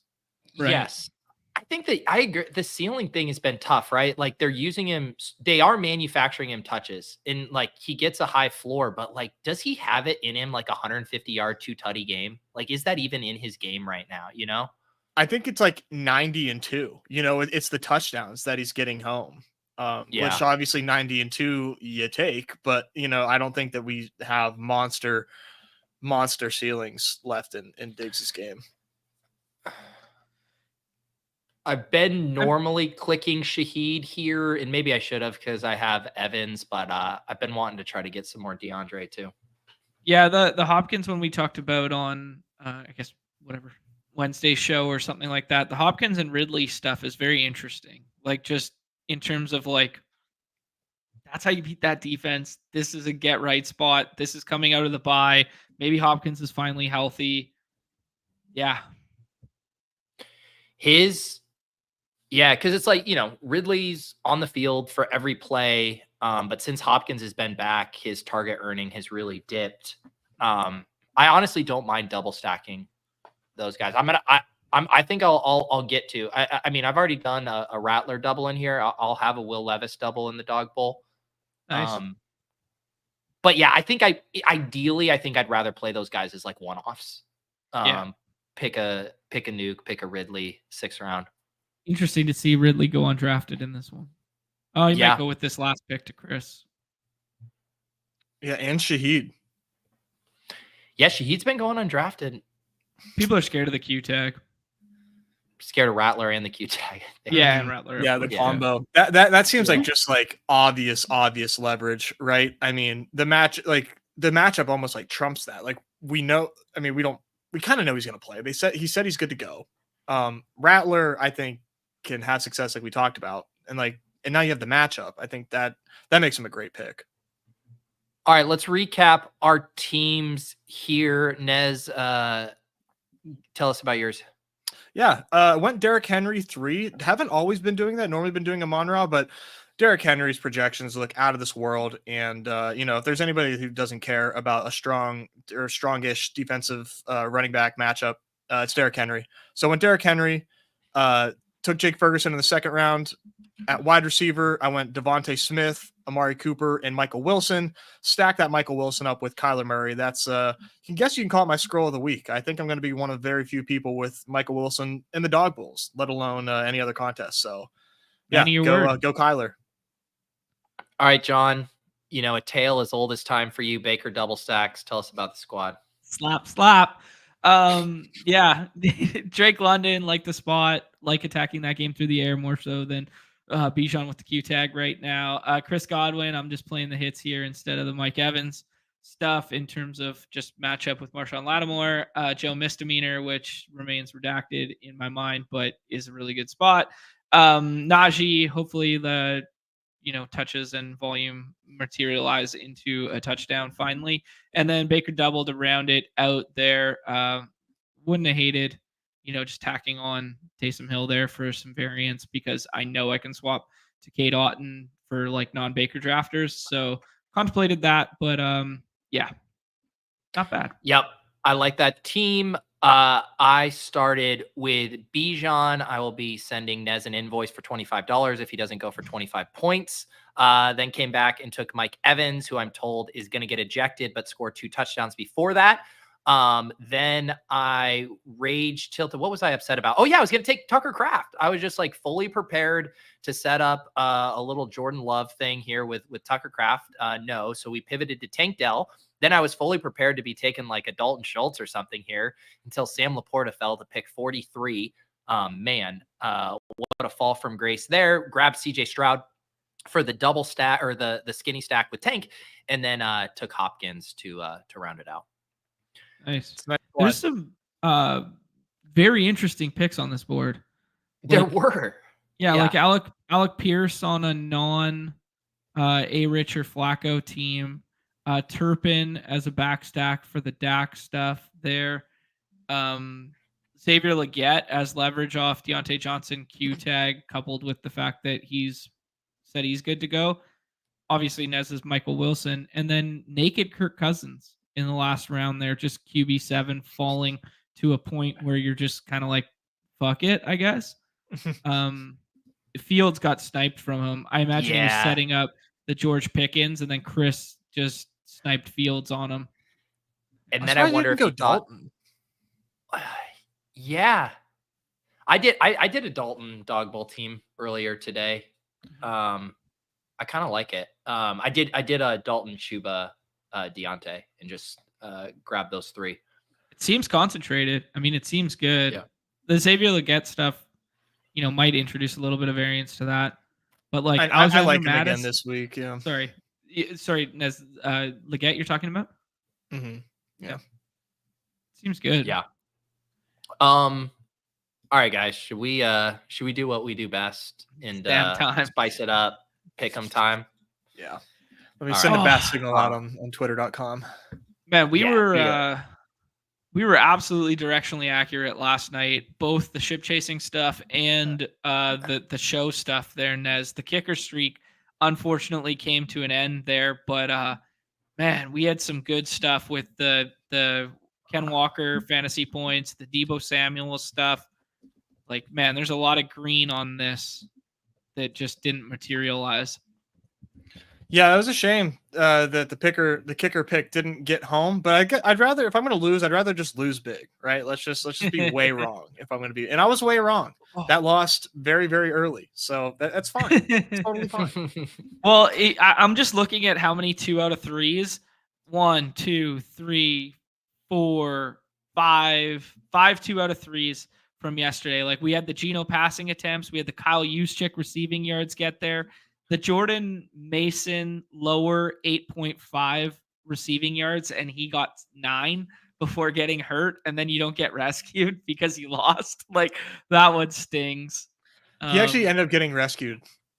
Yeah, but not when he already cleared the receiving yards. You only get rescued on like the fantasy point stuff or like the attempt stuff. This was our hit from last week. This one was super fun because we've been picking a game that we wanted to target, and we all came together to get this one. Tucker Craft, higher 3.5 receptions. Jane Reed, higher 65.5.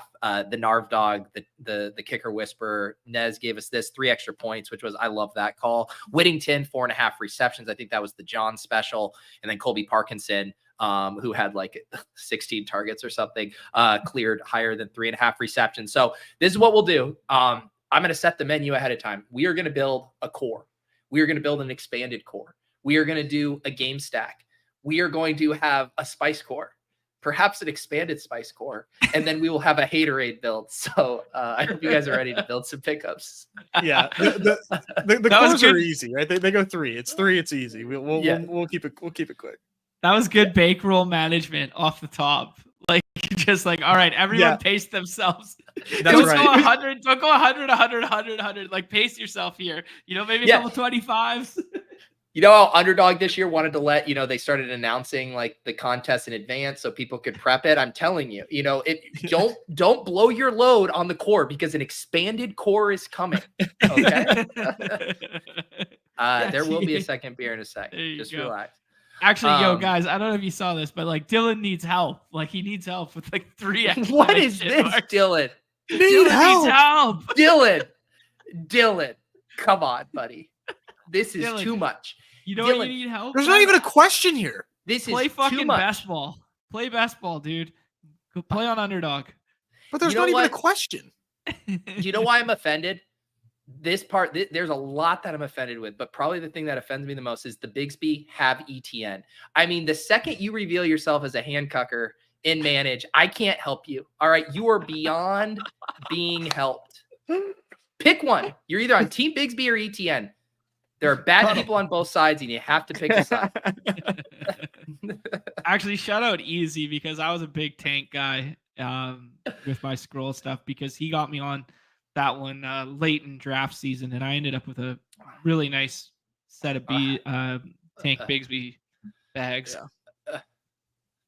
All right, let's start with the core. What's the I think we kind of each, put our nuts down on something we feel deep down inside of us that can't miss. Does someone want to lead us off here?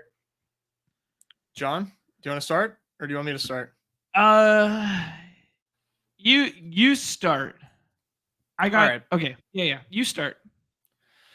All right. I'm gonna start with this is not our typical type of core play here, but okay. I really like Jaden Daniels rushing yards this week against Baltimore. I think he's going to get home fantasy points wise, but he's been running a ton, and I just don't see how the Ravens are not pushing the pace in this game, whether it be via Derrick Henry, whether it be via Lamar. All that to me equates to Jaden Daniels dropping back, and Jaden Daniels is not afraid to take off in these games. I love Jaden Daniels here with 50.5 rushing yards. I mean, I would even slide that thing up if I was on mobile, but we're doing core builds, just the simple 1x on the multiplier. Jaden Daniels, great game. Why not through his legs? How much do you think that bakes in the potential of Brian Robinson being out right now? You know what I mean? Like the 50.5. Do you think they're hedging right now, or do you think this is anticipating Brian Robinson's in? I'm just curious. I'm asking. I don't know how much him being in affects it. Okay. I was wondering that too. I guess Daniels has been rushing in a lot of different ways, right? Like design stuff, scrambles. So it's I don't know. You want the offense to succeed. Brian Robinson definitely makes things better, but yeah, I don't know if it should affect it that much. Okay. Yeah, because it's just the fact that they're dropping back. They're not going to be able to have that running script, even if B-Rob is in, most likely, because they're facing the Ravens and their defense is not that good. Yeah. Probably underrated, but it's not that good. Yeah. Okay. All right, John, you wanna go next here for us? Okay, I want to put one on the record, but I don't want to mush the entry for breakfast. This tanks Bigsby 37.5 rushing yards is just one of my favorite things in the lobby right now. I don't want to mush it on the core before the main slate starts, but I'm kind of just going. Even if he doesn't, it feels very similar to when we did the Bucky Irving pour one out for the 0.5 there, but it feels very similar to the ship chasing Bucky Irving, where it's this can go one of two ways. He's done enough to usurp the job, or ETN's shoulder is banged up enough. I know it's a tougher matchup, Chicago ground, blah blah blah, but Chicago ground has been a better place to attack than Chicago air thus far. So I just want that one out for the people. If you guys want to build something around that's one for me. I like Chris Godwin this week. I like Chris Godwin slightly more than Mike Evans this week. Mike Evans has a 58. I like the Godwin 62.5 receiving yards. Yeah. I really like the slot matchup. I really just leave Lattimore on an island on the other side of the field with Evans, and this team's still going to throw the ball a decent amount. I like this one. I like it too. And it's so funny because I had one pick that was an idea, and then two of my other favorite picks involve these games. So I'm going to give you 3 options for the core. And maybe some of these get added to the expanded core. So one I really like, and I want to get Nez Pittsburgh Homer thought on this. I really like Pat Freiermuth over 30.5 yards. Actually, it's up from the last time I got it. It's up to 31.5. I think this is a really nice spot for Pat Freiermuth. That's the kind of like isolated play. Sorry, Pete, can ahead. I pause you real quick? And we can do let's put these two in the bank real quick. Let's click Bucky Irving as fast as we can. And let's click Chris Olave as fast as we can. It's gone already? Okay. Come on, it's gone. Cool. So I just want to make sure. Yeah. Okay. All right. So what did they just officially doubtful? Okay. Yeah. Gotcha. All right. That would have been fun. EDN new in our draft. The ones that correlate that I like with this would be Zay Flowers. I think Zay Flowers higher than 56.5 in this game. He's had one game this year where he's been under a 23% target share. I also wouldn't be opposed to, I guess we don't have fantasy points yet. I really like Zay. And then the other one would just be doing Mayfield passing yards. It's 234, or it's down now to 232.5. Obviously, we'd take a little bit of a hit just because the correlation there. But those would be three I would toss out. Do you guys want to vote on one of those to put in the core? I would vote Mayfield as long as it doesn't dock too hard. Let's see. That being said, like if it gives us like 4-6 or something like that, then we have to pick something else. 4-7. Yeah, no. Let's take that one out. I would vote tight end then. Nez, do you have any thoughts on Freiermuth this week? No, I like Freiermuth. I mean, like when you look at the Steelers pass catchers, it's Pickens, who is like running 50% of routes for some reason. And then Muth has been, a pretty steady option for Fields. I like the call. I think the Steelers roll in this matchup. It's what was being spelled there? There it is. There we go. I was like, why is my FREI not showing up? Okay, so this gives us John the 6x. So yeah, we were getting All right. Let's lock in this core here. And let me make sure I don't have any boosts, by the way. We got to check out our boost stuff here. Otani, gimme pick. Evergreen reminder that Boost-tober rolls on. Yes.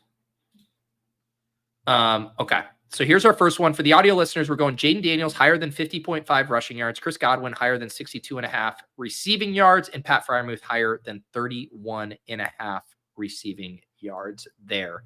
I'll put that in the private chat. You guys can drop it in the Badge Bros chat. I'll drop it in my chat. Do we want to do like an expanded version off this? Do you guys have we could include the tank? We could include like a Baker, a Zay, something like that. If Nez has another pick. I don't really have any other strong cores. I'm not going to lie. I did really like Jaden Daniels rushing, but I'm down to expand this. I guess the only one I did have was Michael Wilson. If we did, what's the Wilson at, Nez? 38.5. 38.5. He's cleared that in his last 3 games. I don't see them not being pushed in this matchup, but it's up to you guys how much faith you have in me in this call. Oh, I mean, we have utmost faith in you. I have. Let me see. Mike Wilson, let me see if we get. Let's do this. Let's expand it with Michael Wilson. Sorry. Do they have just receiving yards, or do you want rushing? They do. I don't know why they have rush and receiving. Does he even have any rush attempts? I mean, I would just do receiving just in case he gets a bad end around. That would tilt me to no end. Yeah. All right. Let's do this for a little expanded core action. This work. We're taking the same core, adding Zay Flowers 56.5, playing that as a fast game with Jaden, and then Michael Wilson, Nez's flag plant of the week. You like that? I like it. All right. James brings up another good one in the chat to branch off of that one. 3.5 catches for Michael Wilson gives you a little spice too. Gives you a slight boost. So it is nice being able to get there with the big play. Just making people aware. Yeah, that's kind of crazy. He's cleared that in his last 3. Okay. let's pick a game environment. This is where I feel like we normally really cook here. Yeah. I think kind of our usual path is maybe what is an underrated game environment, like a shootout game. At the start of the week, I would have said Carolina, Atlanta. That's what I was going to say today. Okay. Well, that one's like, that's chalky on redacted, but let's look at the numbers and see if it's carried over here. I don't think it has. The other one I was going to say is the New Orleans one and Tampa Bay, but it's part of our core, which double overlaps, and we just might have lost Rashid Shaheed and Taysom Hill, so the pick'em lobby might be, bearish in general. Yeah. All right. Let's look at this. So let's look at so Deontay 62.5 receiving yards. Let's see what like Chuba's at. 62.5 rushing yards. I mean, both those numbers seem nice to me. I mean, Chuba has been an absolute monster. 62 feels light to me. Deontay, we're getting 6 receptions for Deontay's 1.08. I like that a lot. Before the kind of down game versus Chicago, he was 7 and 8. I like this game. Let's do it. Yeah, I think it's fairly priced. Guys, I have terrible news. Chris Godwin, 60.5 now. Numi on the other side of the curtain, absolutely pulling the rug out from under us. Oh. No, this is the blessing. It's going to be the Bucky Irving dynamic, where we lose, but everyone who tails us after the fact ends up getting the lesser number. We are men of the community, so that checks out. Yeah. Shout out to Travis Harper joining up, becoming a member. Thank you, Travis. Welcome to the brigade. Let's see here. So other stuff. So I just looked at the Chuba Deontay. I like those. Nez. What's our fantasy points on Bijan? Do we not have fantasy points yet? I don't think so. I don't think it's up yet. Okay. I think let's just use it as a vote of confidence here that they think, is that 15? Did I see 15? Yeah, 15 and a half rush attempts for Bijan. If he gets 16 rush attempts, we're cooking in the BR streets. I just want to say that. And we've got a discount or a doc on the touchdowns. Like, he's cooking. I'm sorry. I hope so. I sure hope so. Tell me about so it. I definitely just first glance seem to like the Carolina numbers a little bit better. I'd almost what's the Dalton stuff? Do we not have a Dalton? Really? Chris Godwin. There's no Andy Dalton. Sick sweat, guys. What's up, John? Chris Godwin just moved back up again. This is sick sweat. We're moving markets out. You got alerts on for Godwin? No, I just got it open right here. I feel like the kind of like the tenor of your voice is that like Baker Mayfield's out for the rest of the season. Like that's kind of like what you're conveying right now. It's moved 1 yard and I'm like, my dog died. Yeah, unbelievable. I will tell you, Darnell Mooney. I would not mind doing something with him. Yeah, okay. What do you like for Mooney? I was just looking at the receptions because of the higher there, but receiving yards is probably the way to play it. I like receiving yards for He's Mooney. Cleared it in 3 straight. I guess it's just a matter of like, is this game dominated by the Falcons? And if it's dominated by the Falcons on the ground, like what's the volume look like for Mooney? Not to like throw a whole wrench in like how we play this. I guess I'm just doubtful that the Falcons are going to go in and dominate them on the road. Okay. Then let's do I like Mooney receiving yards then. What do you think, John? Chris Godwin just went to 63.5. Just relax, John. We've moved on. Okay? We've moved on. Before I give my opinion on the Mooney thing, can I just say that people were asking for another 12-person draft and a single entry up in the lobbies, and we just got them. Flea Flicker with the $40 price point instead of the $75 with a single entry. Yeah, and it's only 108 total entrants, and then a victory formation 108? That's $30. Yeah, total entries. Only 108 entrants? That's what it said. That's what it looks 9 like. Lobbies. Okay. 9 lobbies. I guess so I'm get gonna in have there. to get in that soon. Yeah. My math, And then, right? victory formation, 300 entrants, single entry, $30, $8K in prizes, 2K to first. So 2 kind of like smaller field, like they're not going to be there for long contests. So get in them right now if you see fit. Okay. Yes, the booty thing, game script dependent. You know, I like. I would just take yardage if we're playing Mooney because that's the style player he is, like the deep A dot. We saw the 2 deep completions last time out. If you like to play the game through that, I would do like something like Chuba and him makes a lot of sense to me. Also, because we don't have Dalton, it feels better to play Atlanta via the pass. Now that doesn't mean you don't have to omit Bijan. Like if we play the Atlanta Rolls narrative, I would just say the fact that we have an omission of Dalton coupled with the Q tag of Deontay Johnson, maybe he should. this is Pete, if you do a refresh, he should be back. Okay. I see him in mine. All right. All right. Let me do a refresh. So we've locked into the pick'em Deontay Johnson receptions.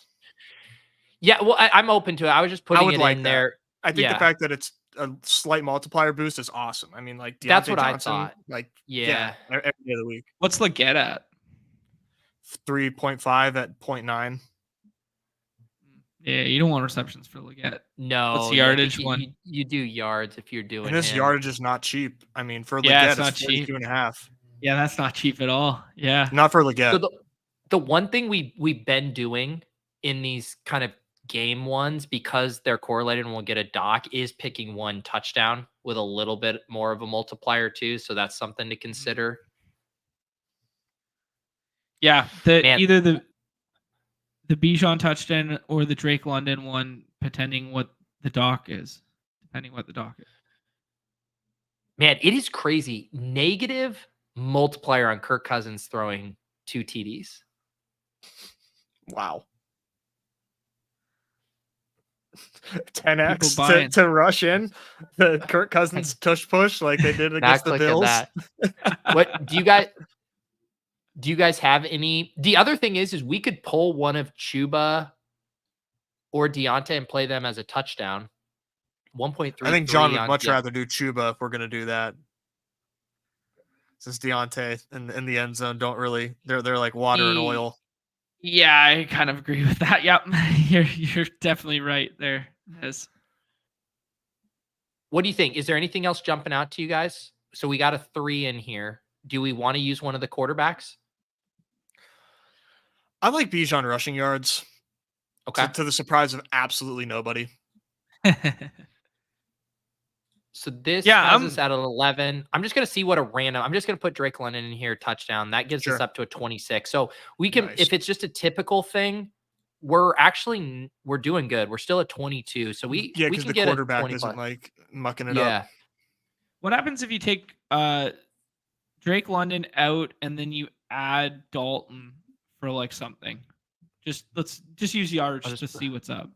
Yeah. 19.1, so still pretty close to a 20x with the correlated play on the Panthers. I like that. I kind of like that.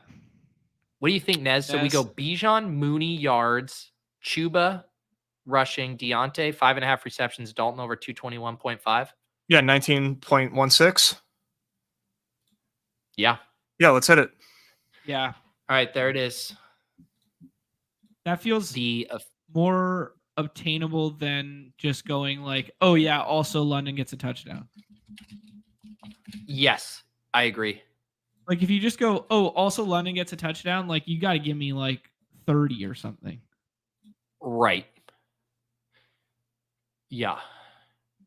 This is a fun shout out for when we start spicing it up. Gibbs over rushing yards, DMont TD needs one to tie Walter Payton consecutive game streak. Wow. Whoa. There you go. I love that meta. Yeah. Okay. Let's so we got our core. We got our expanded core. We got our Carolina Atlanta game stack. Do you guys want to build a haterade and then wrap up with some TD bombs? Yes. Yeah, because you got to go. I don't want to end on the haterade because I don't want to be those guys. Yeah, we gotta. I want to end with good vibes. Yeah, let's bring everybody down first, and then let's build them back up. It's a roller coaster of emotions out here. Who do you guys want to hate on this week? Let me go. Bijan, no. God, don't come on. Be nice to me. Okay, let me go back to the lobbies real quick here. I got one to look at. Okay, let's hear it. I was just gonna look at Marvin Harrison, but 56.5 feels kind of light. I want to hate what's anything related to Jalen Tolbert.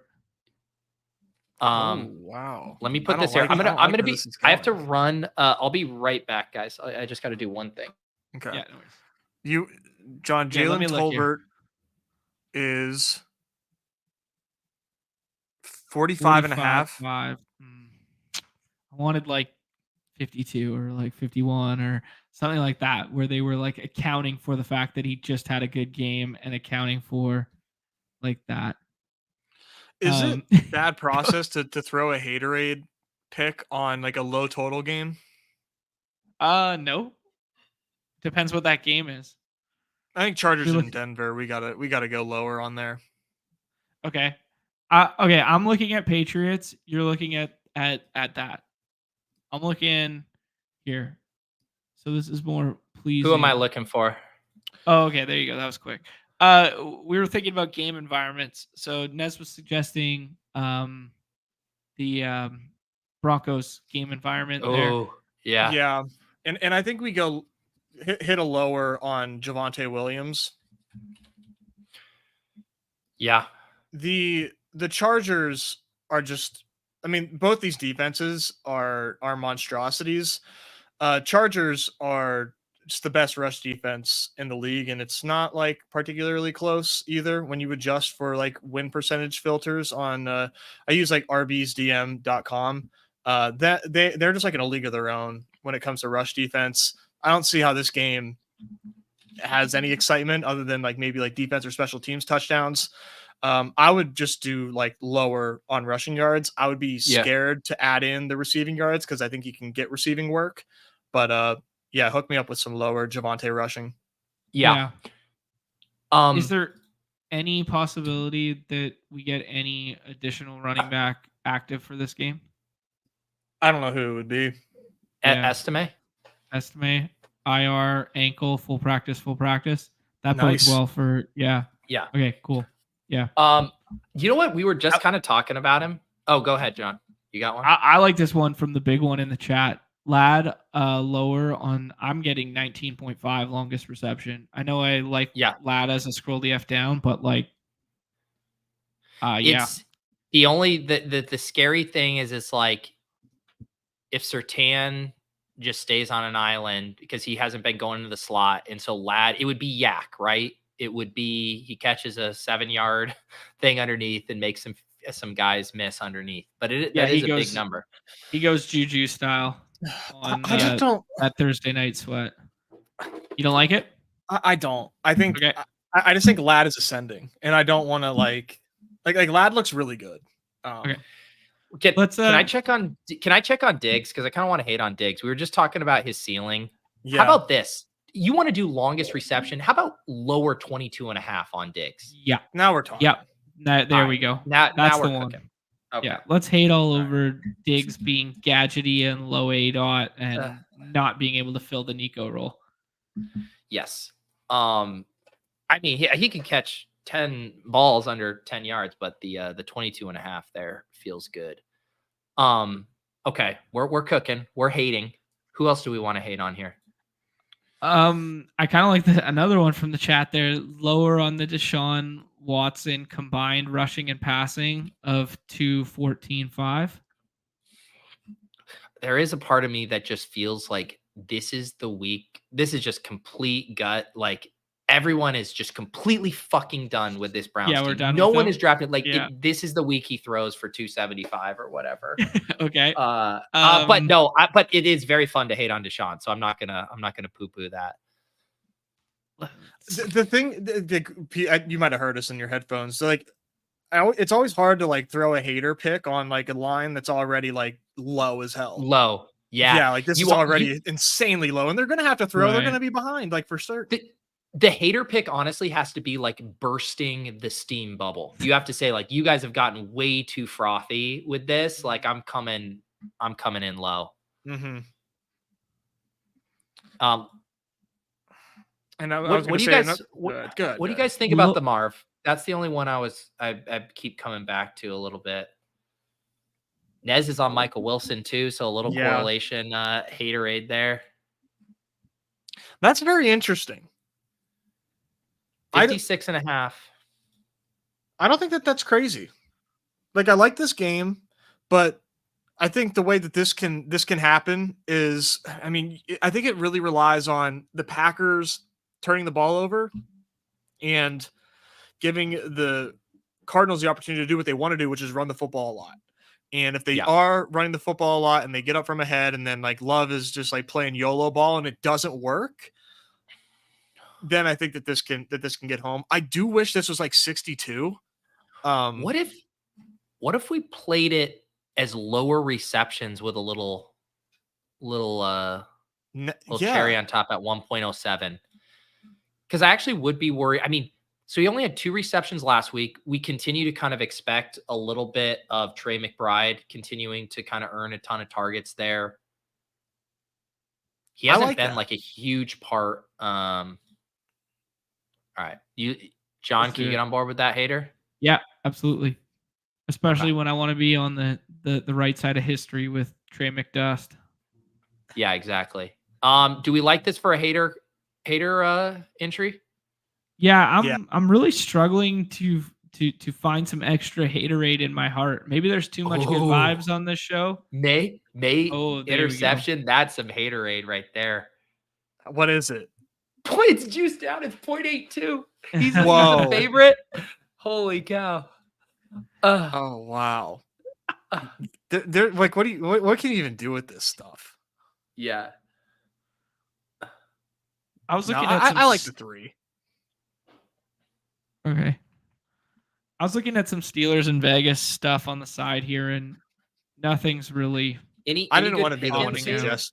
I didn't want to be the one to suggest AOC lowers, but yeah, I mean, 182 yards. Like it's not. I don't know. Is there anything good with Green Bay? Hey, like we should. I mean, Nez and I are. Oh, go ahead. They're kind of a little soft on the passing yardage stuff right now because they don't know if Christian Watson's going to play. So there's no yardage stuff for anyone other than Reed, basically. What do you think hating? I mean, is Dobbs going to come back and have more than 43.5 receiving yards? Oh, there we go. What about the I'm sorry narrative? He came out and said I could have handled that entirely differently. So I'm worried. The squeaky wheel. No, I'm sorry, I'm not as good as these other. Let's hate on him. Then do we need to get to 5 here? Well, it depends what the number is. The old school math would have told us to get to 5. The new school math might not matter. We're at 10x, 10.7. I like it. Or do we want to add in an AOC? I'll take a look at it. The number's really low if they're like trailing, but he might just get eaten alive by that Steelers defense. But yeah, Steelers defense played like pretty bend not break last week, but that was Dak Prescott. So that was Dak Prescott. Yeah. The thing is, the Steelers against like rookie quarterbacks or like, new quarterbacks just tend to eat them alive. They rank really, really well for the Thorn mismatch. The D line versus Raiders O line is the second biggest mismatch this week. Yeah, I like it, but like obviously I like it.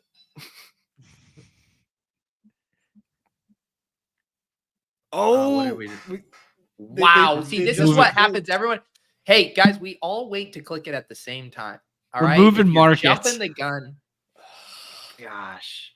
We just actually Tuna with a fun one in the chat there too that I was looking at beforehand, but I didn't want to mix in Sunday night. I wanted to keep it main slate, but like some of those Slate ones with neighbors out and stuff. You're wanting to go lower? No, We're not for hating the right now. haterade. Yeah, not Alright, for the we're hating. haterade. Yeah. We could take out the Dobbs and just lock this as a 3 if we want. Sounds good. I like it. Well, what does it lock at? It locks at 6. There's no 6.4. correlation. 6.4. Yeah. And if you add Dobbs, it's like 10. Yeah. I'd add Dobbs. Whatever you guys want. Let's hate on Dobbs. Feels hate fun. on Dobbs. All right. There we go. All right. Locking this in. Doing a 4-burger. All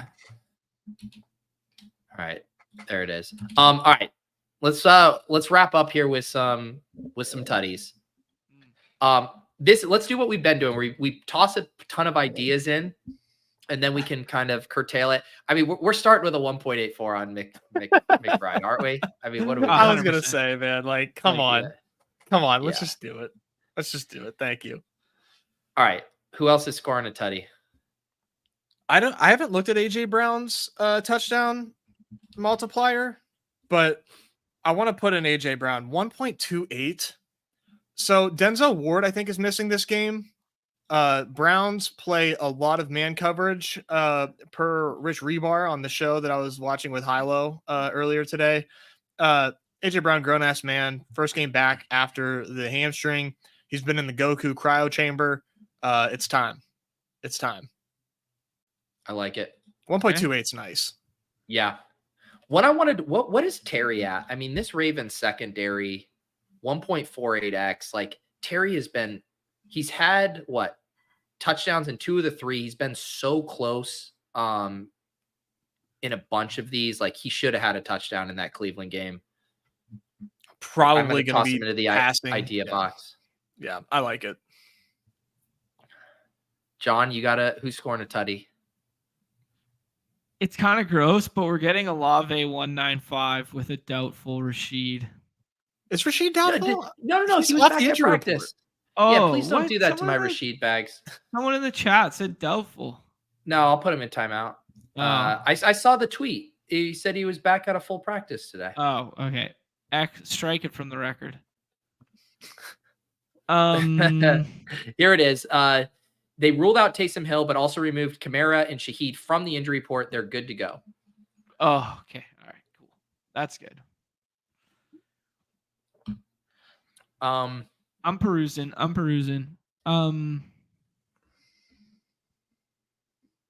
Man, Josh Jacobs getting the 0.81 treatment after only having 1 touchdown this year. I know. What's Pollard?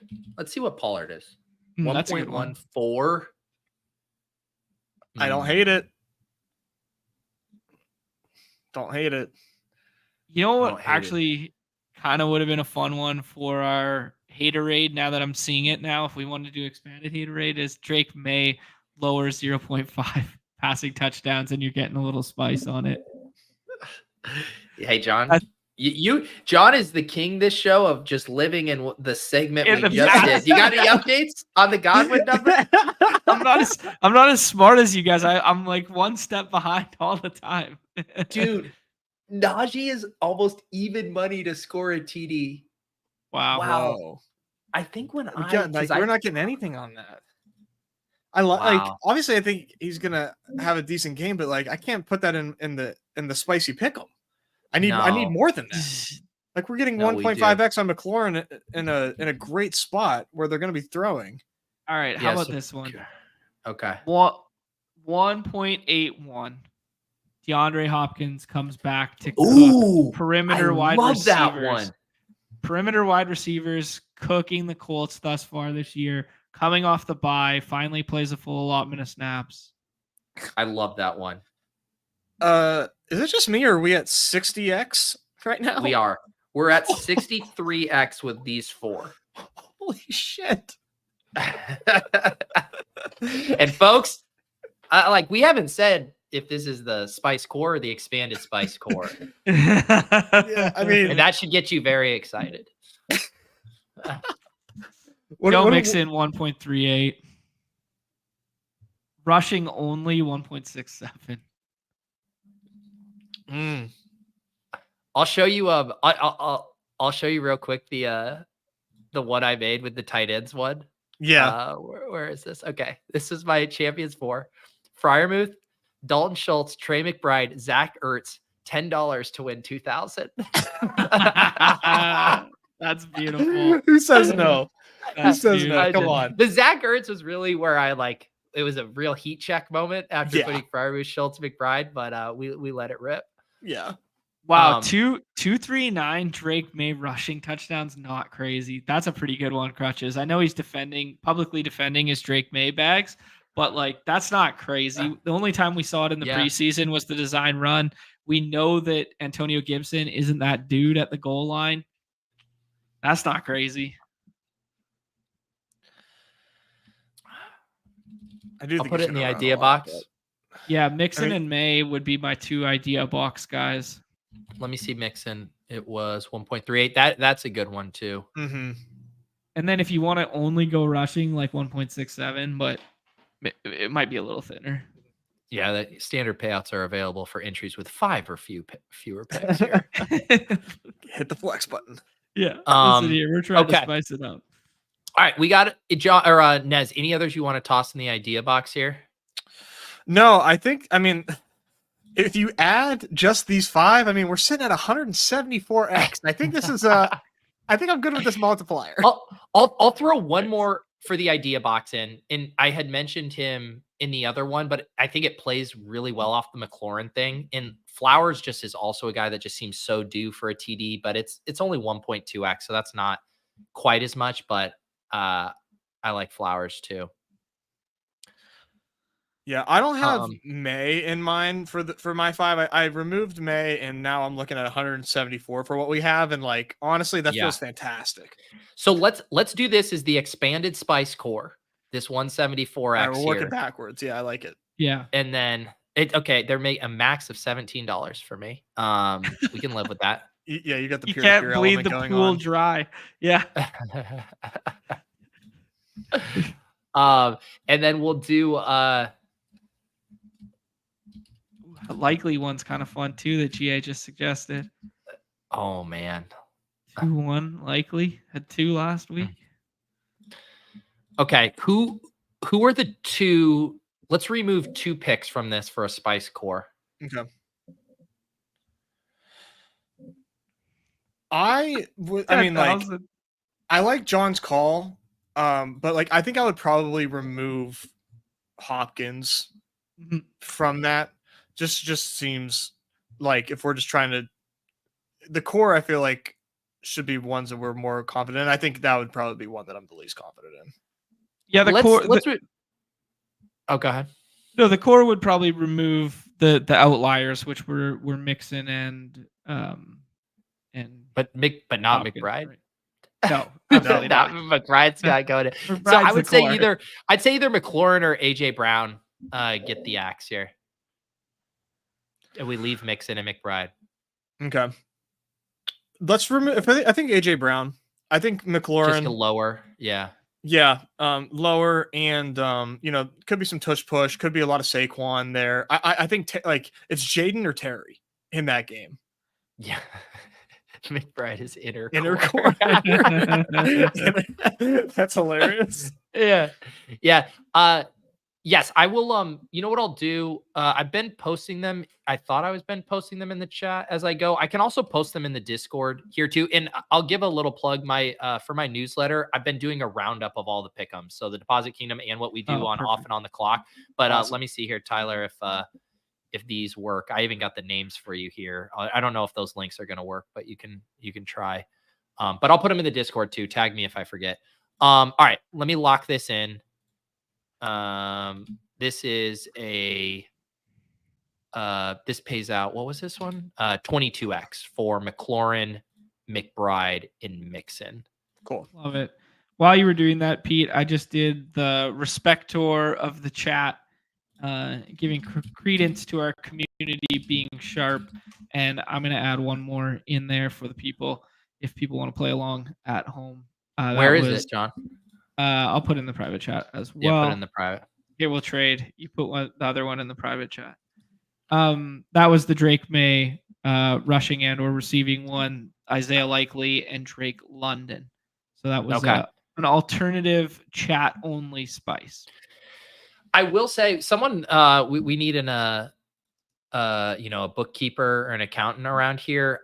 Just off anecdotally, it feels like what we hit on the most are definitely the game stack ones that we put together. Like those are our highest hit rate. Maybe we add a second game stack going forward as a way there. But I will tail this at a 35 here. And all right, anything else from you guys? Nez stream tonight at 10. What else?